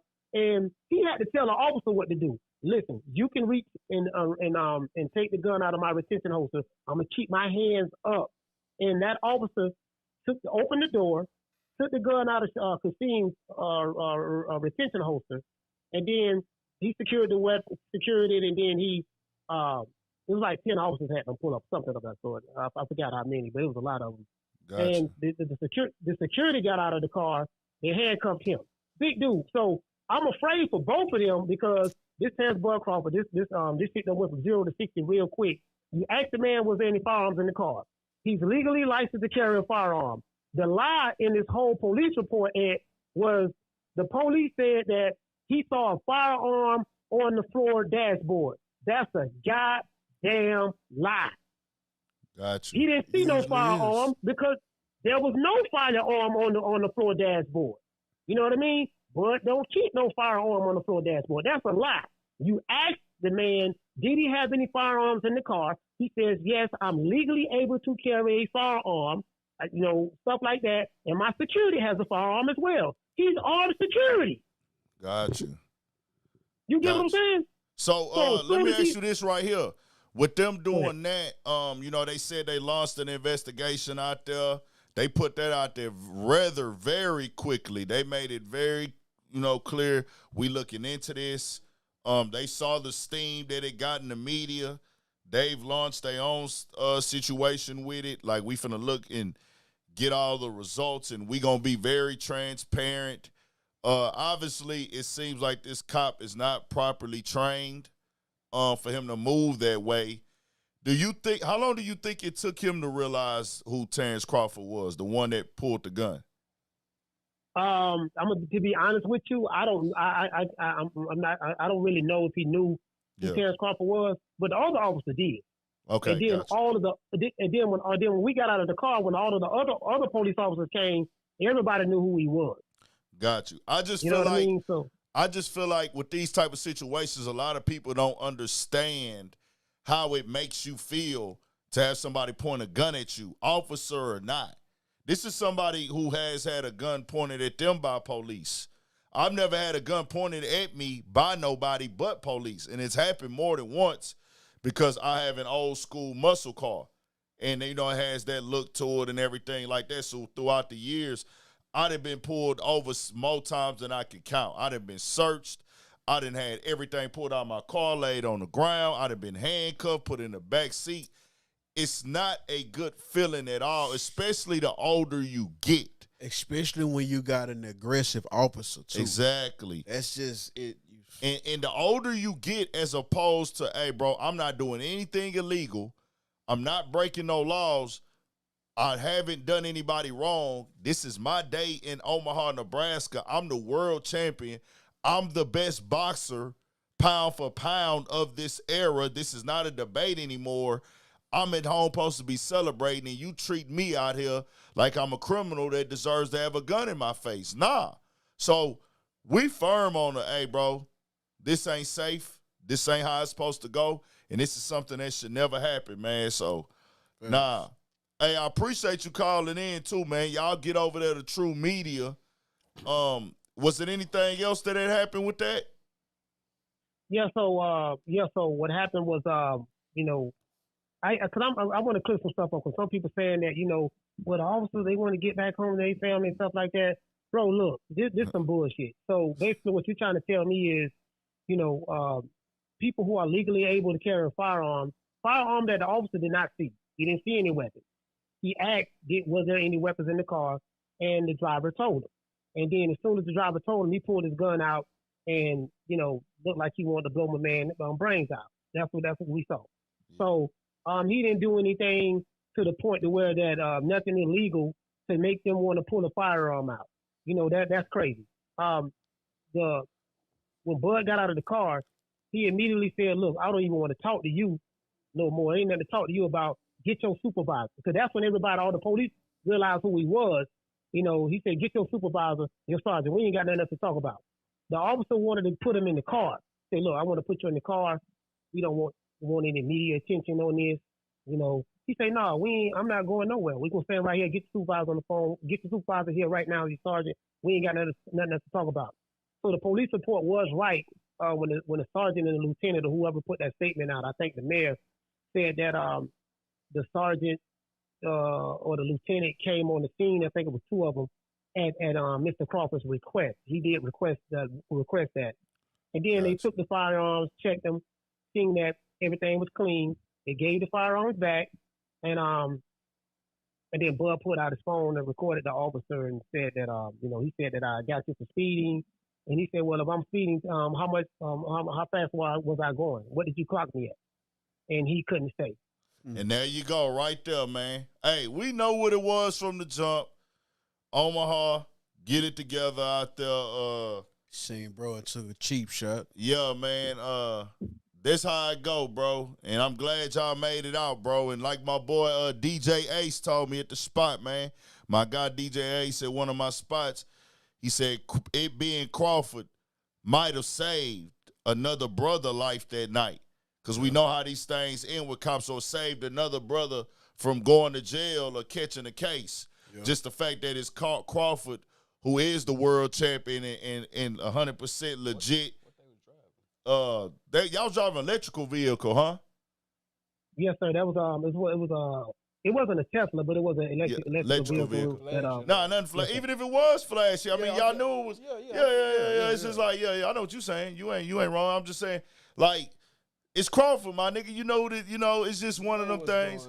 Yeah, bro. So it's just that, and we glad that y'all made out all right, man. And like Crawford really say, you know, I'm glad y'all here and everything straight, man. We'll stay updated with it.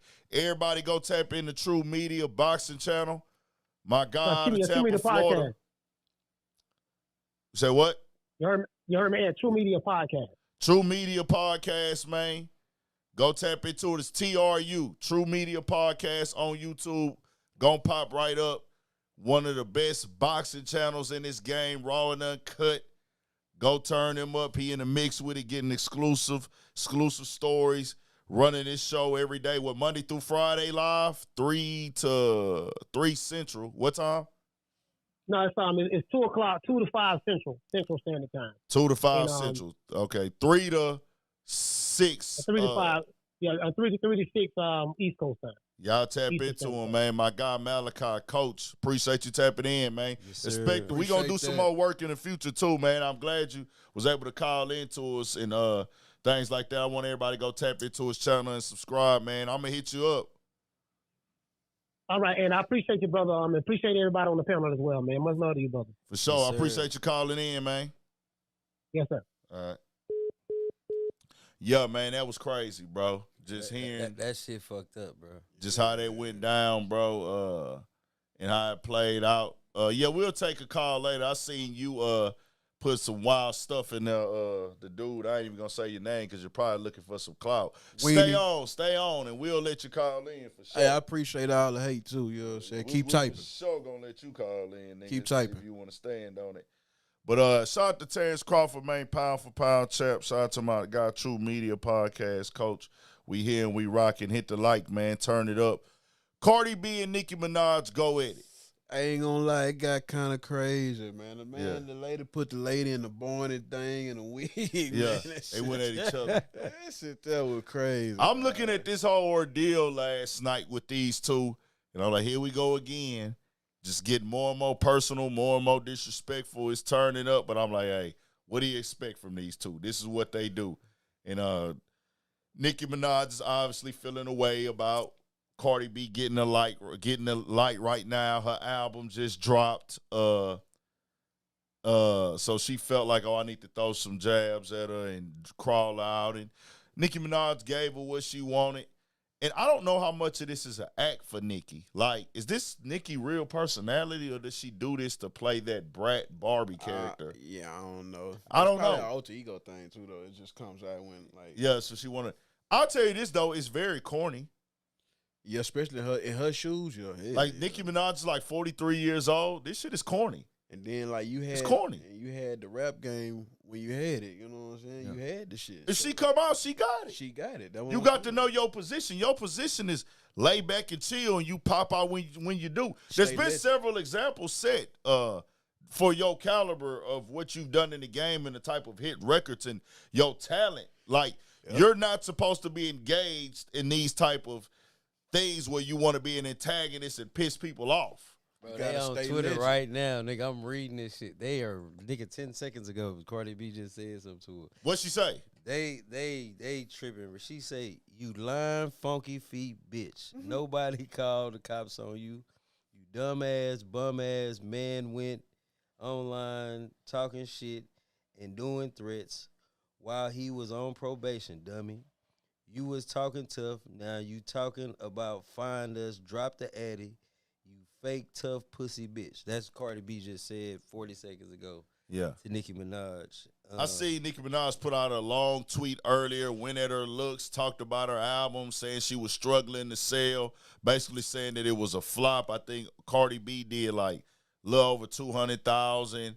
They saying that Cardi B had to go pop out. She saying you popped out to, I don't know if the fans were saying that or did Nicki tweet that. Like she basically had to go do this groundwork to make it look like she really sold this much. Like she doing all these meet and greets and the fans really don't rock with her like that or something. And then JT's involved as well. And I ain't gonna lie, JT is funny. Yeah, JT is fucking hilarious. Hey, bro, that shit was so fucking funny when she went to the video shoot. Yeah, I'm going to this video shoot. Y'all, I gotta go to work. Unlike Hennessy, no job having ass. Then she did like the little breed. I'm like, hey boy, that JT, that's a nigga for you, dog. That's how black women really act, dog. Matter of fact, I'm finna play that shit she said. Like the way that she talks, she is really like, you could tell she grew up like around niggas, like just black. I'm saying like black people in the hood type shit. Like the way that she pop her shit, you could just tell. So she's into it with Cardi and her sister, and they leaked the phone call as well with Cardi getting into it with Ice Spice team. This is what she said. Hello. So I just made it to my job, something that Hennessy talk about does not have, and I'm about to shoot a music video. Talk about begging ass Cardi B and no job having ass motherfucking Hennessy, bitch. Two sisters who can't fuck with me at all. Two bitches who ain't seeing me in nothing. Neither one of you hoes, even on y'all twin days, y'all bitches ain't seeing me. Fuck wrong with y'all raggedy, ran through ass hoes. Talk about, you know. Bitch, I don't even know you. Bitch, I just moved. Talk about begging ass Cardi B and no job having ass mother. So I just made it to my job, something that Hennessy does not have. And I'm about to shoot a music video. Bro, she did. He said, I just made it to that means I just made it to my video. And she say something that Hennessy no job having ass. Like she keeps saying, bitch, you ain't. She been pressing that line that Cardi B sister don't got a job, bro. What the fuck is that? Do for real? I don't know. Cardi B sister. I don't know. According to JT, she's unemployed, nigga. I nigga say a professional sister. Bro, she keep pressing that fucking line. It's fucking entertaining. I can't lie, dog. But they steady uploading tweets on social media between these two. Yeah, she say, this Nicki Minaj, I gotta say her side yeah, too. say her She side. say, she's so stupid. She's so stupid. Find me, bitch. Remember, y'all called the cops on us last time, made them tell us we had to leave New York because you and your man was afraid for y'all lives. Nah, ho, drop the receipts, Barney B. You'll be eating out the garbage cans of the Bronx in Jesus' name. In the name of Jesus soon. That's fucked up. That's Nicki Minaj. She had a whole other rant about God and God is coming home to roost you. God is coming home for you. The chickens are. She was talking about God and Nicki Minaj. Cut it out, cut it out. She be on that pink shit sometimes. Yeah. Cardi B has accused her of that allegedly. I'm starting to see it. Cardi B accused her of that allegedly, saying that she's playing with her nose and said that she had to get fertility tests, and Nicki Minaj said none of that stuff is true and all this other shit. These women are getting out of pocket and disrespectful. I want to be clear here. I could care less about the female chit-chatting back and forth and their arguing and their banner and all the, like Joe Budden say, hoot nanny. All they like nonsense and things of them dissing each other. This was my point. For the women, them two doing this, they in entertainment. They ain't got shit better to do. Both of them got big egos, a bunch of money, a bunch of free time, and they got teams and they on social media and they fans and they both this and that, whatever. I go off of y'all reactions. That's when I come commentate I talk to y'all. I don't really talk to them.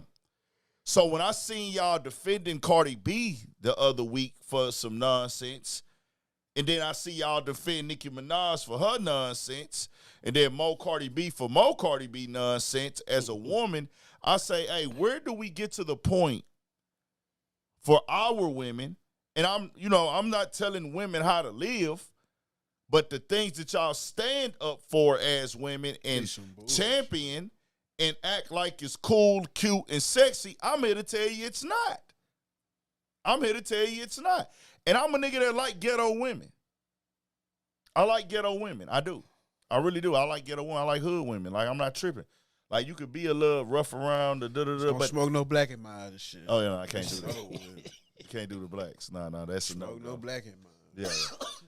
Damn, boy. Yeah, black and I can't do those. Yeah. Smell that funky Well, you motherfucker. almost killed me with that. That nigga say this, no That's smoke, the no black deal in my breaker, eyes. bro. Black, you gotta, what?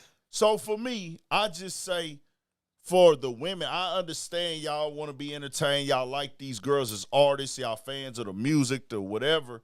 But to sit up there and y'all be serious, though, choosing sides and act like this one's right, this one's wrong, this one that, and what she did is cute. And I'm still stuck on this Cardi B lick back shit with Offset. I'm like really lost that y'all thought that was a lick back for her to go get pregnant by Stephon Diggs. I'm like, that shit is crazy. I'm like, this has got to be the most biggest crock of shit I done heard in a while. I hope every person that's dealing with a woman scan them likes and hearts and look for that woman name. If she own that, you need to leave her where she be, man. You see what she own, man. That shit is some bullshit. That is not no get back. That ain't what's up. I don't care. I stand on that. These girls can go back and forth. They not even letting that phone call be played right now either, Pook. When Cardi B is on there threatening saying she gonna whoop Ice Spice ass and I'm gonna beat her ass. Where she at? I'm gonna get my niggas to beat up the other dude. I guess the producer or homeboy.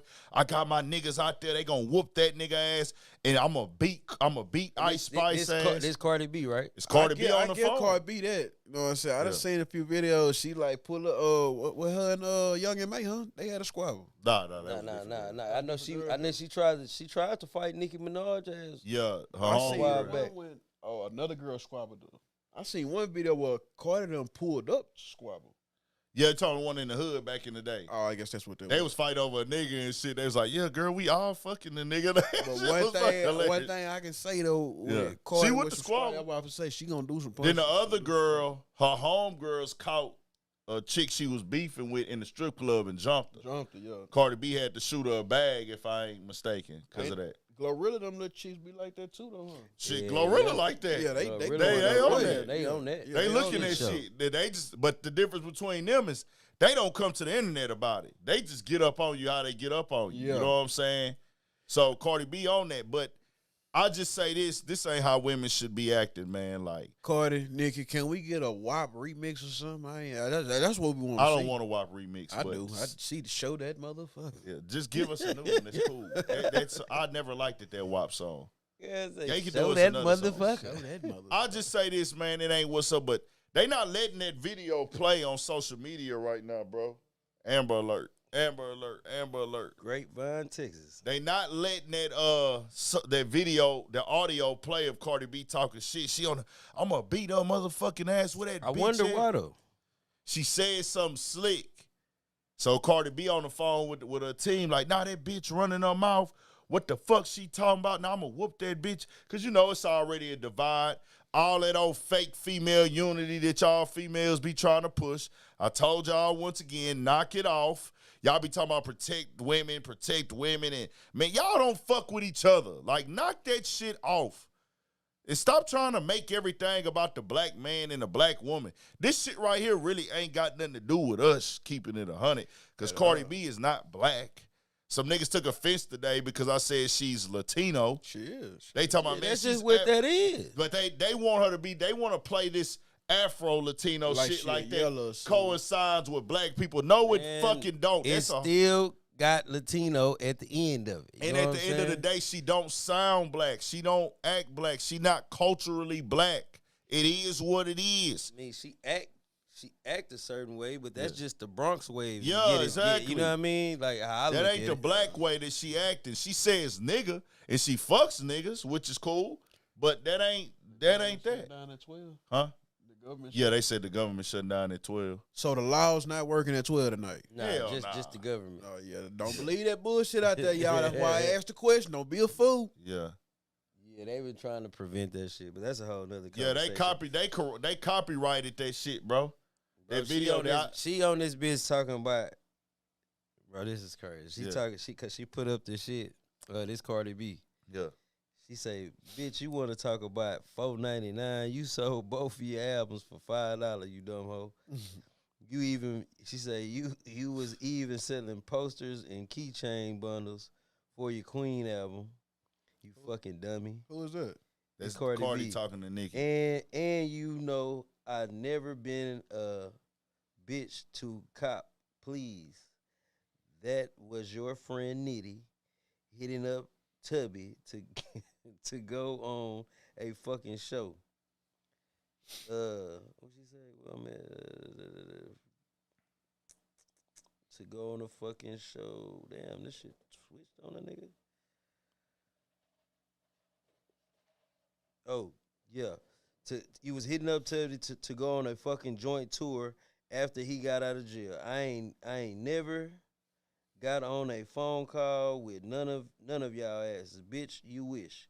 And look how you be talking about Rock Nation. You are ungrateful, bitch. When they let you offer, let you offer 3 months of title just so they could buy your album. And then she put up all the bundle shit. She put up all the shit that come with the bundle for $5, $7.99. All the posters and shit. And this is what they do. So if y'all think this shit is cute for them to continue to go back and post, that was 3 minutes ago. Post receipts and go at each other all night and have they fan bases war on the internet, have the fuck at it. Nicki Minaj is 43. Cardi B is 33 and 7 months pregnant right now. As I told y'all, they do what they want to do. They're financially successful. They're straight. If you think that's the end all to be all I said is to see our women champion this behavior and be dead serious about it and act like it's cool, cute, and sexy, that's why I come in there, to educate. Like, look at this as entertainment, but don't think this is the goal at all. Just keeping it all the way 100. But that's that, man. We'll move on. They gonna make a song together, like what you call it done. They ain't finna make no song. Nicki, Man, ego just out of his them world, New York bro. motherfuckers different. They different, bro. She is Nicki ego is Nicki don't even fuck with the girls she do work with. She be on some shit. I do this one like type shit. I bet you they be having to beg Nicki to do songs with some of these girls, like for her to work with Sexy Red and work with who else she worked with? She worked with Sexy Red. Then she worked with Ice Spice. They probably had to beg Nicki to do that shit. Her team. Right. Her team probably had to, like, sit her down and beg her. Just keeping it all the way 100. Shout out to my nigga Super J up in the building. We finna move over to Tyrese, man. Turn it up. I heard Tyrese on the run like he got a gun, man. Tyrese, supposedly, from what they saying, Tyrese had been warned before about his dogs in Atlanta. What kind of dog? What he has? I don't know what he had for sure. We gonna look in a second, but I seen it in the headlines, and we'll let it play here, that his dogs attacked another dog after he had been warned about the dog and killed him. So they're hitting Tyrese with a cruelty to animal situation. And I can just imagine what Tyrese is finna get on the internet and do, keeping it 100. Why are you doing this to me? You know, that nigga there takes everything to heart, man. So this is what he said. This is what they saying. Hold on. We've helped thousands get the care and compensation they deserve after. It's coming. Pause. Give us just a second. We're there. You're never a number to us. Don't be ignored. Get the strong arm. Call attorney John Boy and Associates. And while we going through our pause, man, I want to send condolences to that boy Padro family. You know what I'm saying? Big dog over there on Homestead, bro. Shit show. 100. 5.4%, up 3%. We're going to continue to follow all the rates throughout the different districts and how your child's school did. Right now, a local family is considering legal action against a Hollywood actor, Tyrese Gibson. They say 4 of his large dogs mauled and killed a Cavalier King Charles Spaniel, and police have issued an arrest warrant for him. Channel 2's Corey James is live in Buckhead, and Corey, police say several of his dogs escaped the home, and it's not the first time.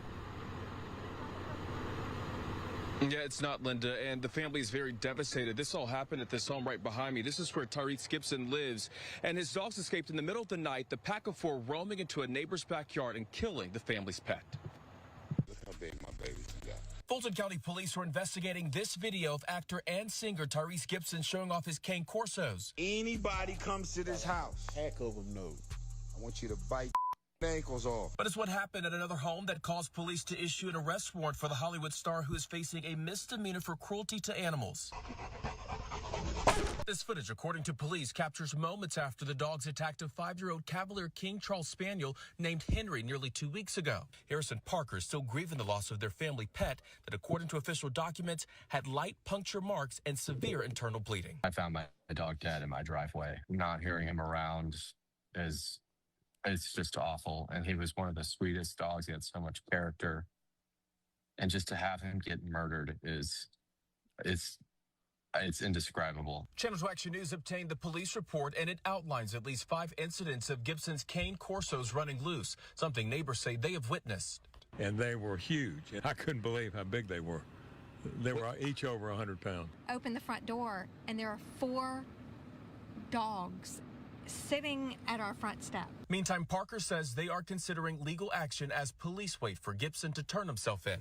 The main goal is to just stop it from happening again. We're going to continue to come after him. Supposedly he's in Dubai. He's posted on his Instagram as of Saturday that he's on a mental health break in Dubai and he won't be back till November. And the dogs are no longer at this home. Police, though, are trying to figure out exactly where they are so that they can take them and make sure that they're off the streets. We reached out to Gibson's attorney, and right now we're still waiting to hear back. We're live in Buckhead. Corey James, Channel 2 Action News. Some of the numbers. Yeah, man. Tyrese, boy, you done did it. It said Tyrese Gibson is wanted in an animal cruelty investigation after a neighbor in his Buckhead community said the actor's large dogs roamed freely in the area and killed this dog. Captain Nicole Dwyer with Fulton County Police Animal Services told Channel 2's Corey James that an arrest warrant has been issued for the Fast and Furious franchise star. Police said the footage from another neighbor's doorbell camera captures these dogs moments after the attacks. It is negligence on his part as the homeowner and animal owner just letting them roam free, Dwyer said Monday, and now they have killed an innocent animal. Now, with that going down like that, bro, I ain't gonna lie, dog. I ain't gonna lie, Tyrese, boy. You didn't. That negligence, you got a warrant, you're going to have to go face it. And that is a situation because those are your dogs. That is your home. You are responsible for them. Dog is taking, some people, they take their dogs like they humans, Did you hear how the owner was murdered, explaining and grieving, had that grief sound in his voice? Yeah. I'll say this. That is crazy. No disrespect to my dog lovers. I'm glad it wasn't a human. 100%. I'm glad it wasn't a human. That's the main thing because Tyrese all on video with these big situations, and you heard him saying the little part right there, get him like like he playing around with him, but Tyrese got the big bag crib, bro. I don't know how they got out, and they said this has happened multiple times. I'll be honest with you, Tyrese, I don't want you to go to jail. I don't want you to go through nothing from this serious. You all want it now. That's a fact. I have neighbors who dogs have chased everybody down. I yelled at my neighbors. Got into it with my neighbor. I even yelled at their daughter one day because I was so aggravated. And I felt bad about it afterwards because they pit bull kept getting out and it chases you and jumps on you. Yeah. Aggressively, like trying to, or playing. It's playing, but it's getting to the point where it gets aggressive too because you don't know. You don't know, yeah. You don't know. Yeah. See, I would feed the dog so it'll be times where, that it'll be like he playing. He playing with me. But other people will be jogging, running, coming through, running by the crib and everything like that. So they looking at it like, I don't know this dog. Nah, for real. And so it been times I've been out there and, I shoot my videos in the yard. So they'll be at me, hey, get the dog. Who dog is they yelling at me? I'm like, man, it ain't mine, it's theirs. So they going and beating on the people, though. And I would tell them, hey, y'all dog is going to bite somebody. It's building up the courage. It's going to eventually attack somebody one day. And so he'll see me come home. He'll be down the street and just take off running to a nigga. Just take off running. You talking about the dog? The dog. He knew how to jump the gate. I watched him jump the gate one day, bro.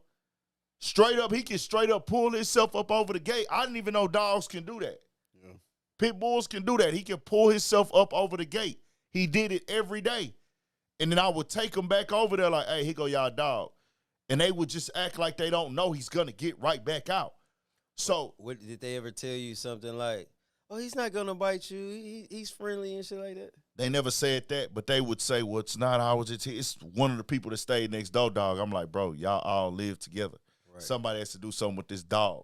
And it didn't chase several people. It didn't chase people getting off the school bus, all that. So one of the ladies had called the K9 people up, and they never came. They said the dog, basically you got to wait till the dog bites somebody. Yeah, it got to be a problem. It got to be a problem for it to come. And I was like, this is crazy, bro. Like, the dog is... So they actually told you somebody got to get hurt. In so many words. Right. The lady that called them said that, like, you got to go file a police report. And Same thing when a nigga whoop a broad. Yeah. The nigga down there got to kill the broad for the law to do something to her. Facts. That is crazy. It was crazy, bro. But I felt like that dog was going to... And I would tell... And the lady told me she called the people. She said, I called the people. And they told me this, they told me that. And I was like, dang, that's crazy. So when the dog chased somebody else, I talked to the people, the dog people, like, hey, can y'all come pick up this dog? Because it's just running around on the street.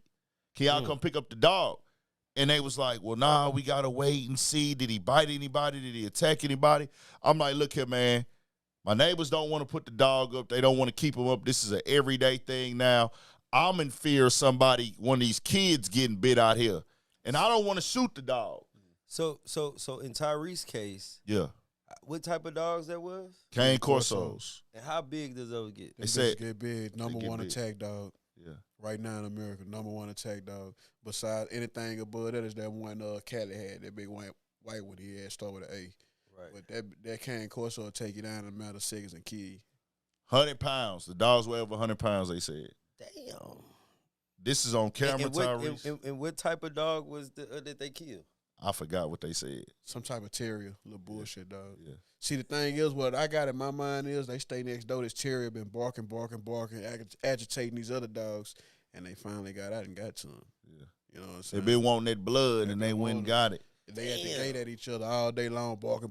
That's what I'm thinking. I don't know if this is the facts, but I'm thinking that terrier barking, and these dogs over here, and they finally got out, and then they naturally have the attack in them. They got that animalistic thing in them, the Cane Corso. So once they seen, like he said, it look at what the human shit. Yeah, for real, that is hey, crazy. bro, I hate that for the people, but I've been irritated before by people being irresponsible for their dogs. Tyrese, you gotta handle it, bro. Like, you gotta handle it.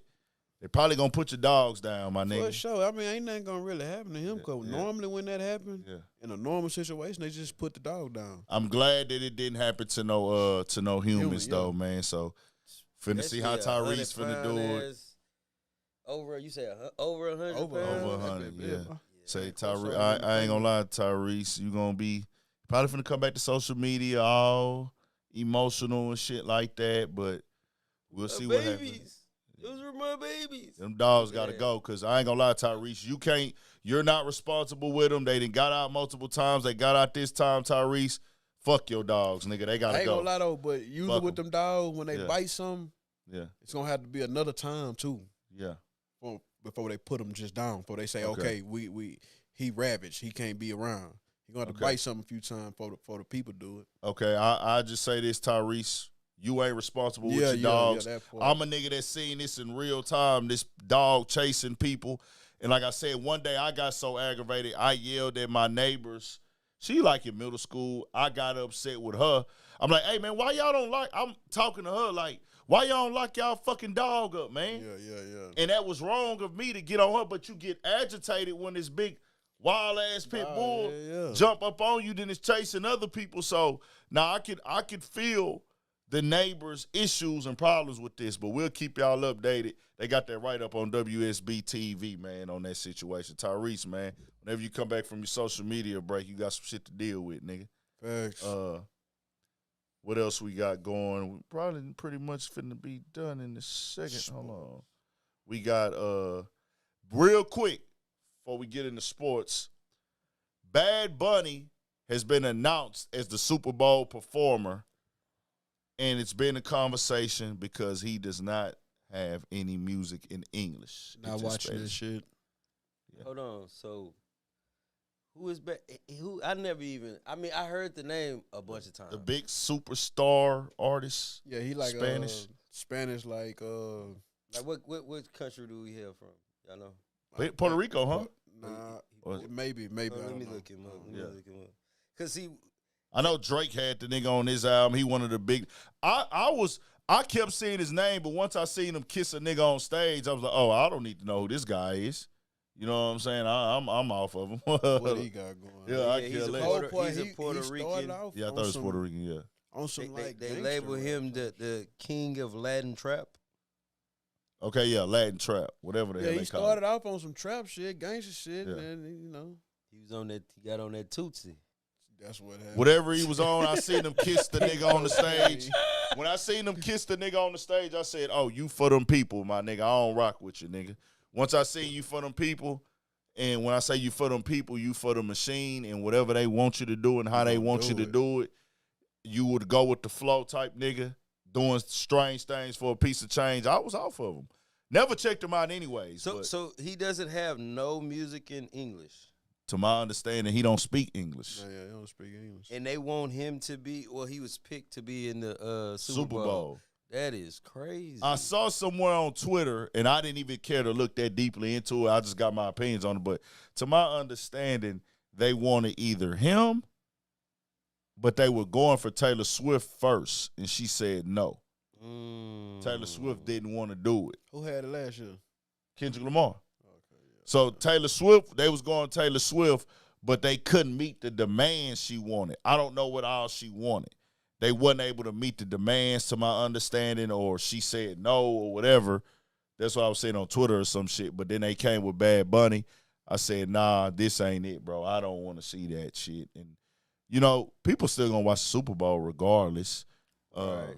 So do you, because, you know, a lot of times the ratings and all that shit during the Super Bowl halftime, you think it's going to be like a lot of Spanish commercials and things of that nature? I think Spanish or people with that audience will pay for slots more now, but that's, you know, they are clearly trying to make the NFL a more international game than it is, because it's a big sport, very big sport. People watch it all over the world.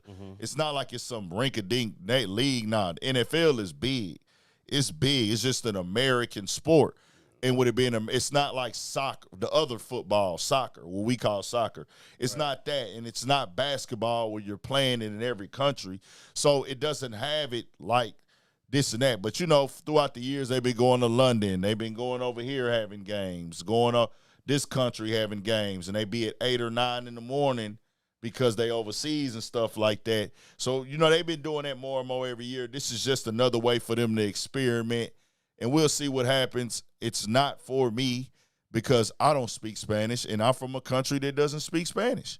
So, hello, you know, it is what it is, bro, and I'm not going to – I'll say this, though. You know, finished product is finished product. With Bad Bunny performing, some of those songs might have a vibe, though. He can still put on a great performance as far as him dancing. And so does he, answer me this, does he have any futures besides Drake that you just said? I don't know. That's like English, he on Drake album. English type rappers. Maybe. I don't know.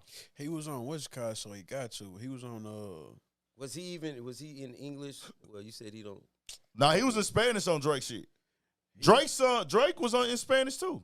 See, I never heard Street Flavor at one point, so he gotta have some shit. Now, you know, we actually listened to that in the podcast in here. The Spanish Drake song. Yeah, we listened to that motherfucker. So that's the song that he got with him. Yeah. That's off that For All the Dogs album. That's the only time. That's that For All the Dogs album. But like I say, the backup dancers, because I don't know if he's a dancer or not. He dance. He do? Yeah, he dance. Okay, yeah, so I was just looking at him right now. And, yeah, dance. Yeah, and yeah, he's a performing type okay, dude. so the performance and the songs, you know, the beats are gonna be quality. The overall end product is still be good. It's just we won't be able to tune in to the music. So it's just like we'll see how it play out, man. You know, Puerto Rico is a part of America. The Americas, but you know, we'll just have to see. I'm not really gonna be tuning into it. Bro, I'm looking at Allure. Yeah. That bro got domino fingernails on. Oh, I didn't see that. Man, you gotta see this. Hold on, I'm gonna show y'all this. You good? Stay there. I'm gonna get it.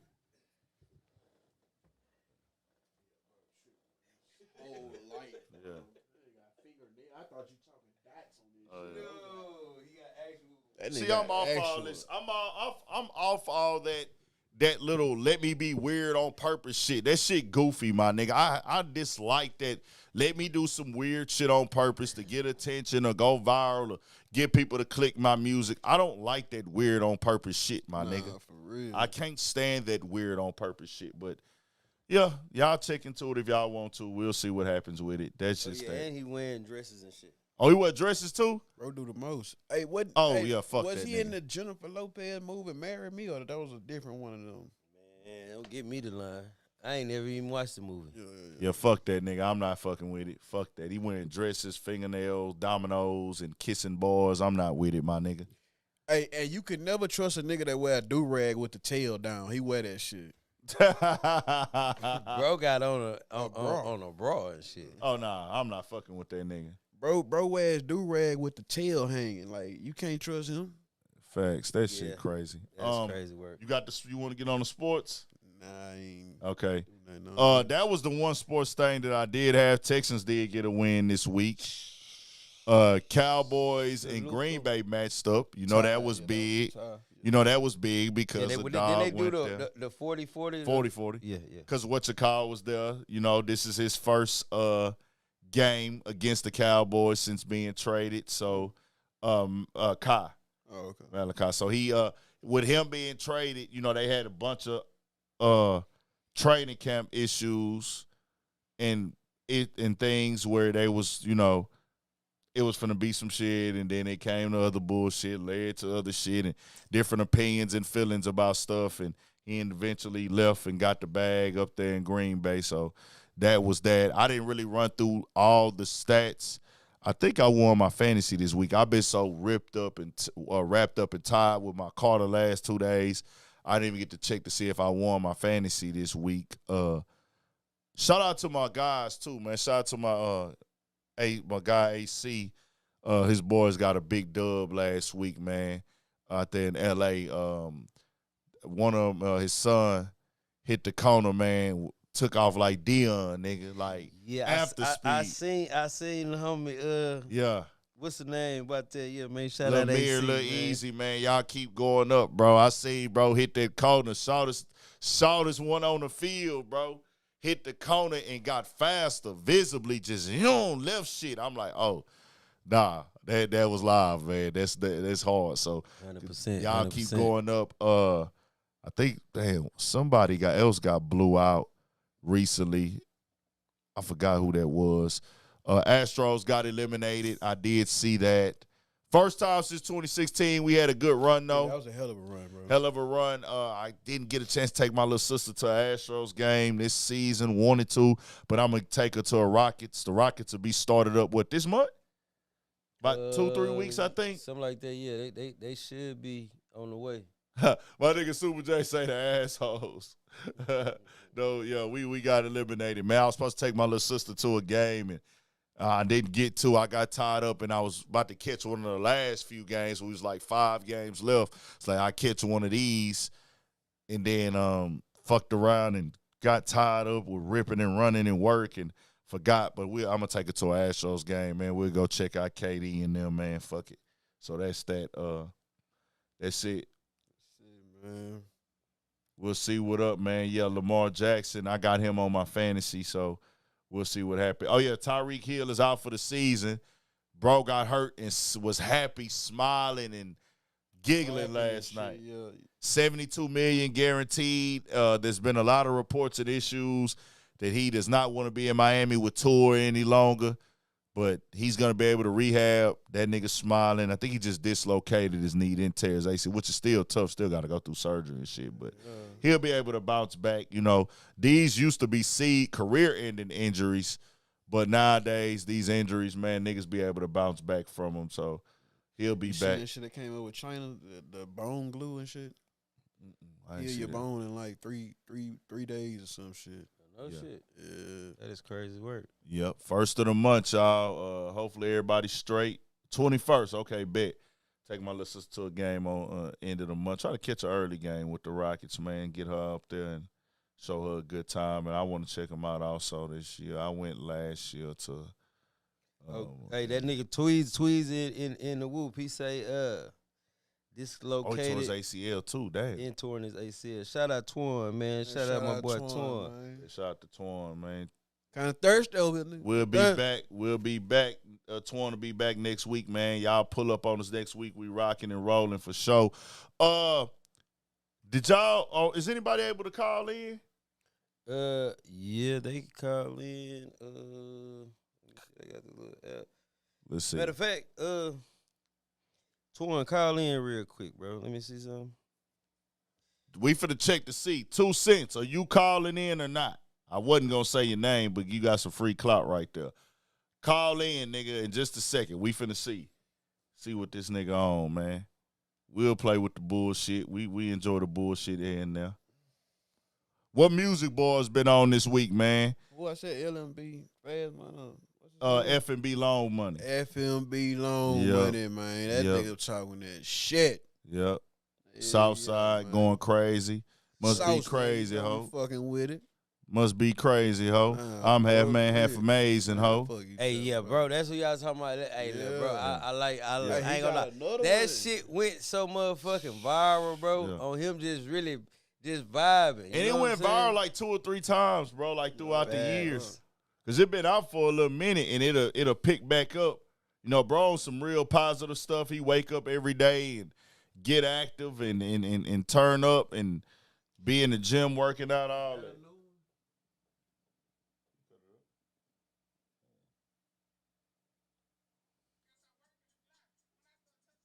I think he probably just reposted. I think it's a little bit older. Man, that's jam, man. That nigga really on his second run, man. He be doing his stuff, man. Shout out to FNB Loan Money, nigga. OTB, Sauce. Good nigga, dog. Real good nigga, man. I rock with bro. Now, ain't no link, nigga. You got to call in on your phone. We finna give you a number to call. Just a second. That's the line right there on the screen, nigga. We want to hear you. What you got to say? You got to call in, nigga. Fuck is this weirdo, man? I'm trying to see if that bitch gonna work. Let's see. We gonna see if it worked. Hit that link and call in. That's him? Turn us up, y'all. Hit that like button. If you ain't hit that like button, hit it now. I saw them likes was low today. I wasn't hassling y'all on it, but y'all got to hit the like and support, man. We giving y'all quality conversation for the free ball, nigga. We ain't even charging for this, man. Like, comment, and subscribe. That's the line right there. That's him. Hey, what's up, family? What's going down? I can't. Yeah, that's what's up. Hold on. That's live right now? Yeah, you live. You live at 5. Okay. All right. Where you calling from, G? Yeah. Hey, man. Hey, go ahead calling me out, too, man. When they're talking about I was trolling, man. Stop that. You was. I got a difference of opinions on some things. Definitely, we can start at Terence Crawford if you would like. Where you from? Where I'm from North Carolina, but I stay in Texas. What part of North Carolina? Shout out to Carolina. Fayetteville, North Carolina. Shout out to Fayetteville. And how old are you? Hey, man, don't be trying to dox me like that, man. Man, you can't answer your age, my nigga? No, man. Hell no. Well, no, I'm just saying because what type of nigga would be understanding of, like, the police pulling a gun on a nigga who ain't did nothing wrong, bro, who in his hometown, the most popular face in that city, and pointing a gun at a man. Have you ever had a gun pointed at you before? Yeah, I can explain it to you if you No. That's why I'm asking how old you is, my nigga, because you might be a washed up nigga. I'm 48 years old right now. I'll be 49 in May. All right, make that nonsense make sense to us then, my nigga. Okay, let me explain something to you. See, because I already know I'm older than you, so we got a different frame of reference. Let's start there. I ain't saying what you saying is wrong, and I'm saying what I'm saying is right. Hey, I don't do the agree to disagree shit. I'm under that old law, nigga. I stand firm when the nigga wrong, my nigga. So these laws out there killing niggas, all that old let's agree to disagree shit. That's that old lame ass peacemaking fuck shit. This ain't no opinion, my nigga. We got real life situations, bro. So okay, I take the glove. Hey, we can remove the gloves if we're gonna talk like that. But what I'm gonna say to you is that I'm ex-military and I'm ex-security. I don't know if you did both or did none. That's not what I'm saying. But in those type of situations, I understand those are standard procedures.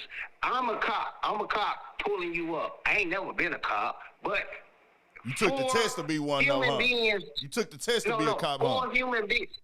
Yeah, but 4 human beings in a car is dangerous in itself. Because I'm outnumbered. Now, once everybody else show up to the scene, now I got numbers so I can change the dynamics. Now, when people get detained and not what they call arrested or whatever, it's something totally different. So I want you to understand the difference between being arrested and detained. So I got detained because for officer safety. I know how they play the game, and it plays out in court the same way. Officer safety. I don't care if you're 65 or 80 years old. If I feel threatened, I might have to ask you to get out the car. Now, if I have to draw my weapon, the level of my heightened awareness of what's going on, you have to know. The dude, look, Terence Crawford is not a A-list. He's not like you can recognize LeBron. Hey, my nigga, we in Omaha, Nebraska, my nigga. He A-list there, nigga. He was at the college football game that day because they honored him there as well. He spoke up there. Then he got a whole street. And they had a whole parade in that city for him, my nigga. The only two people with a face out of Omaha, Nebraska is Terence Crawford and Warren Buffett that you and I know of, my nigga. And you probably don't even know who Warren Buffett is, what he looked like. Let me say that. Do you know what Warren Buffett looked like?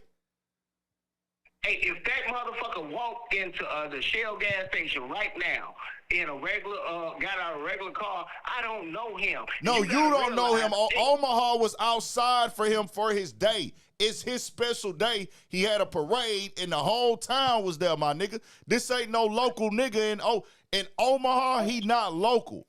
And if you was a cop on duty that day, you was briefed of that. For sure. So, and that shit was on all the local news out there. Hey, look. Okay, see, what you're confused, maybe, where you may be confused at, you think everybody knows black people like that. You got to realize a lot of white people look at us and be like, you look like him.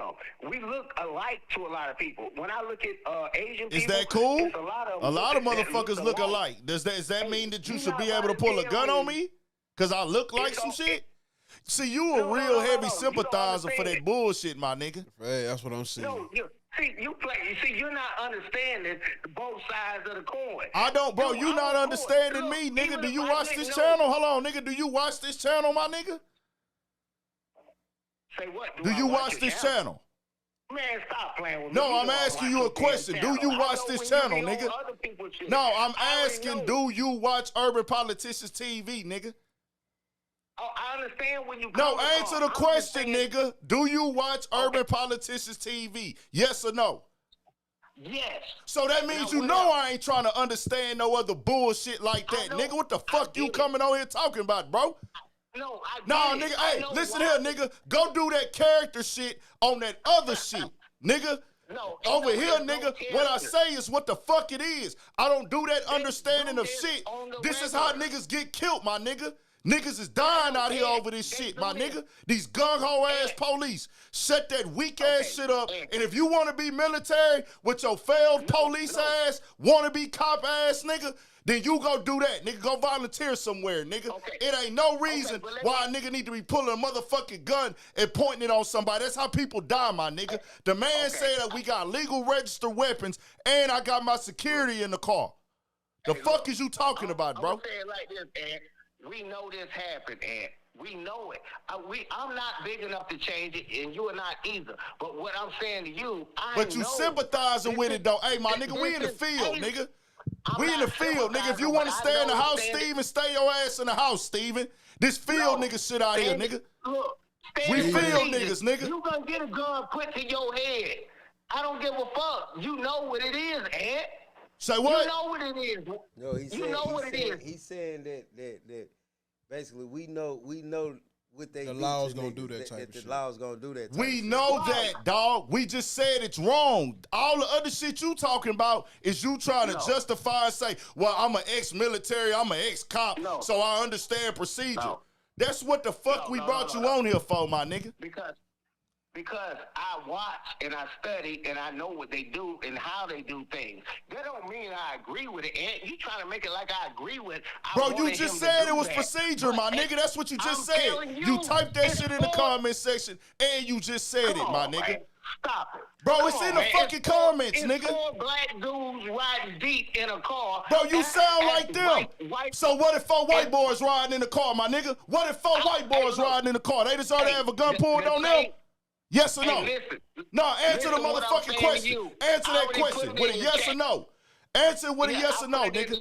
No, answer the motherfucking question with a yes or no. If 4 white boys is riding in the car, do they deserve to have a gun pulled on them when they driving reckless? Yes or no? Okay. I don't care what race they are. No, nigga, I said yes or no. Huh? What's your question? You say what? He said, I said, I don't care what race they are. If I'm a police officer, is somebody rolling 4 deep and I'm one person, are you out your mind? Nigga, I'm going to control the situation. I don't care if I have to point the gun at the whole car until my people get there. You don't understand that. Nigga, self-preservation, I want to go home. Hey, my nigga, if you scared, don't be a cop, nigga. Stop pointing your guns at people if niggas ain't pose no threat. Hey, the nigga told the nigga he had a registered gun license, my nigga.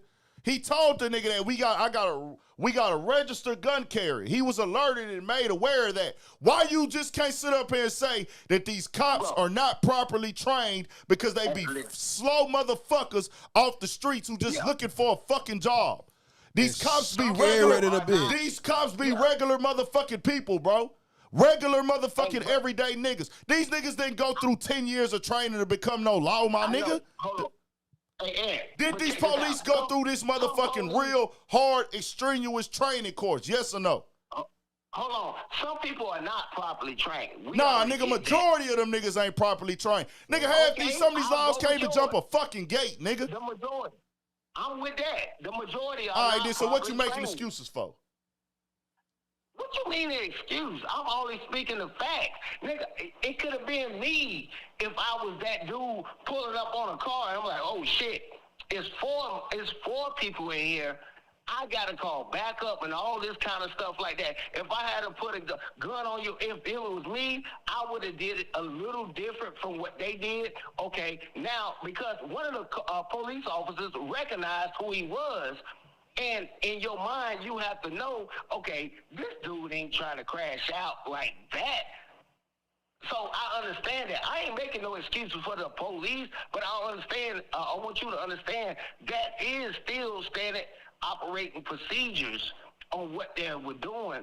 When they shot that flashlight in there, they see a gun, they see some he didn't see the fucking gun. He told him he had the gun, bro. Why are you not listening, bro?